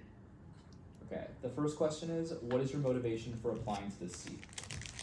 My motivation stems from my passion to be a voice for the student body and help create impactful changes on campus. Witnessing the influence of student-led initiatives has shown me the importance of collaboration and advocacy, and I'm eager to contribute to efforts that reflect the needs and values of our diverse community. Alright, thank you so much. The next question is, what experiences do you have that would make you a good fit for this position?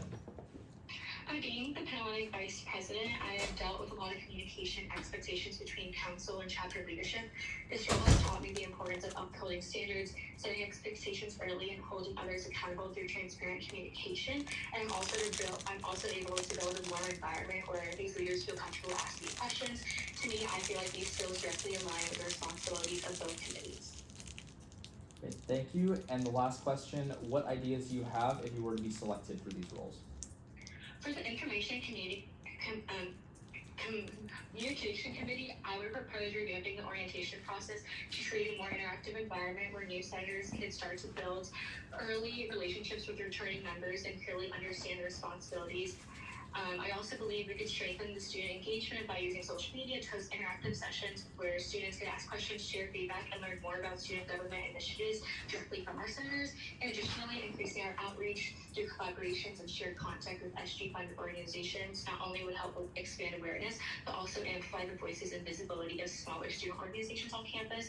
And then for Rules and Ethics Committee, I believe we can improve the current constituency calendar by transitioning it from a Google Doc to a more integrated Google or Apple Calendar, allowing events to be regularly added. And this would provide centers with real-time reminders about upcoming opportunities.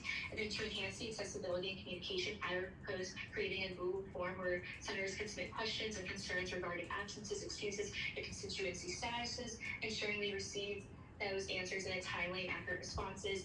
Overall, these updates would promote greater transparency, reinforce the importance of upholding established expectations, and help senators stay informed and accountable through their term. Alright, thank you so much. We will now move into the technical questions, starting off with the Information and Communications Committee. The first question is, what are the events that INC plans during the fall and spring semesters, and when do they need to be held?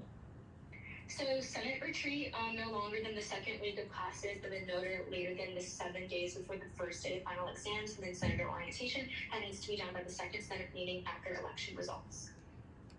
Alright, and then for Rules and Ethics, how many absences does it take for a senator to be resigned by non-attendance, or in other words, kicked out of Senate? For the fall and spring, it's going to be 3 unexcused and then 4 combined. And then for the summer, it's going to be 2 unexcused and 3 combined. And then for the absences and, oh wait, did you ask that question too? No, I asked how many absences does it take? The last question is, when do absences and constituencies reset for all senators? So absences are going to reset at the beginning of new Senate terms, and then constituency begins the first day of classes for an academic semester, and then that'll end the last day of the Senate meeting of that same academic semester. Alright, thank you so much. Those are all of the questions we have for you today. Thank you so much. Have a good rest of your day. You too, bye. Bye. Alright, we're now on to subject. That was my previous app. That is crazy. Did you not see the exposing photo of me? Yeah, but I didn't know it was her. Oh yeah, it was her. No, that picture was. Chill, dude. Everybody was on a weird angle in that photo. Mm-hmm, right.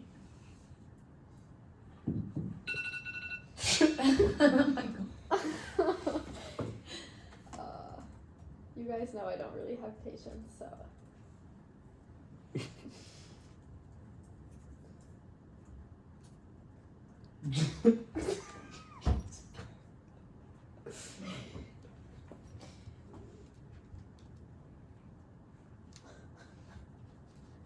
Alright, this is the last one before lunch. Oh, God bless it.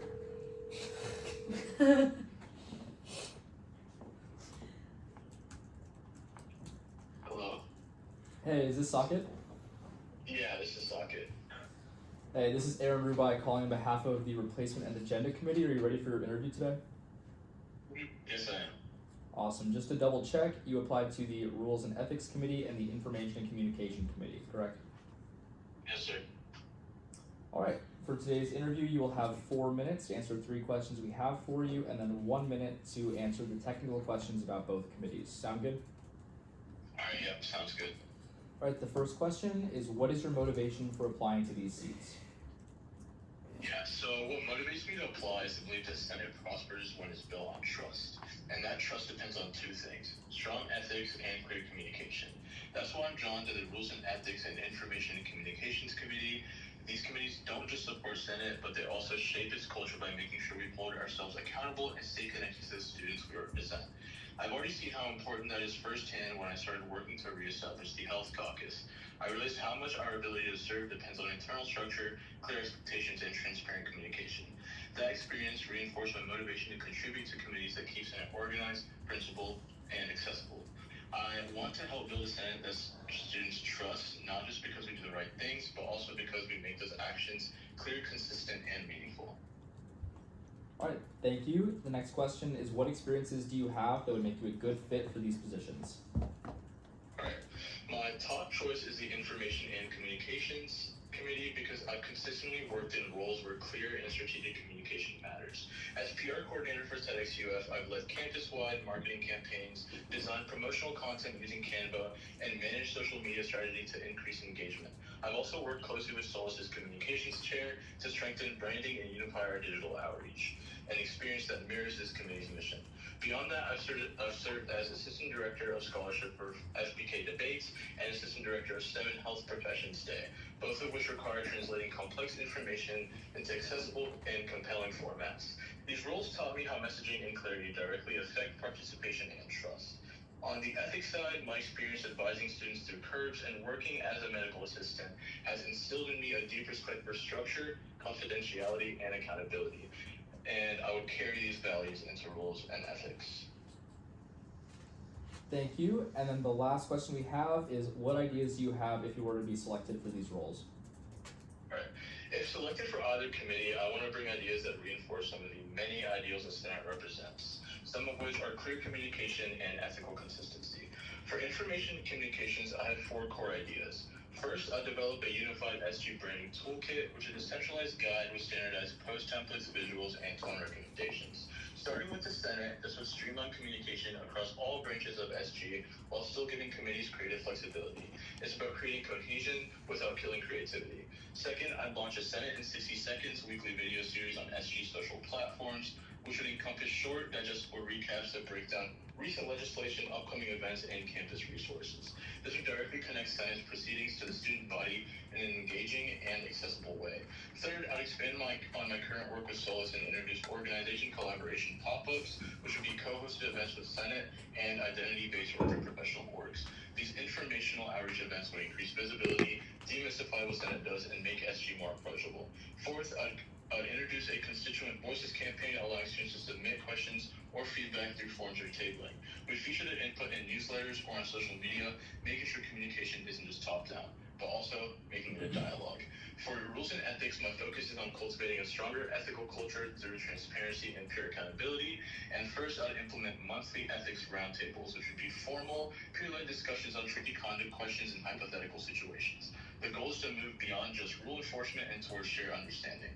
Second, I would propose case review simulations where committee members would walk through anonymized examples of past conduct issues like mock reviews. These would strengthen our understanding of the 300 codes and help us act more cohesively when real cases do arise. Third, I'd create professionalism accountability logs, which would be an internal reflective tool tracking attendance patterns, punctuality, and general conduct. This wouldn't be punitive, but instead would help committee members give and receive constructive feedback to support ethical growth. Ultimately, both committees exist to preserve trust, both in how we act and in how we communicate, and I'm motivated not to just join these committees, but to elevate them and to help Senate set a standard that students can believe in. Alright, thank you so much. We'll now move into the technical questions, starting off with the Information and Communication Committee. What are the events that INC plans during the fall and spring semesters, and when do they need to be held?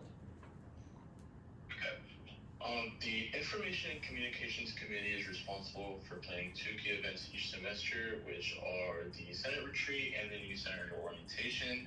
The Senate Retreat needs to be held no earlier than the second week of classes and no later than 7 days before the final day of exams, and the new Senator Orientation needs to be held by the second Senate meeting after election results.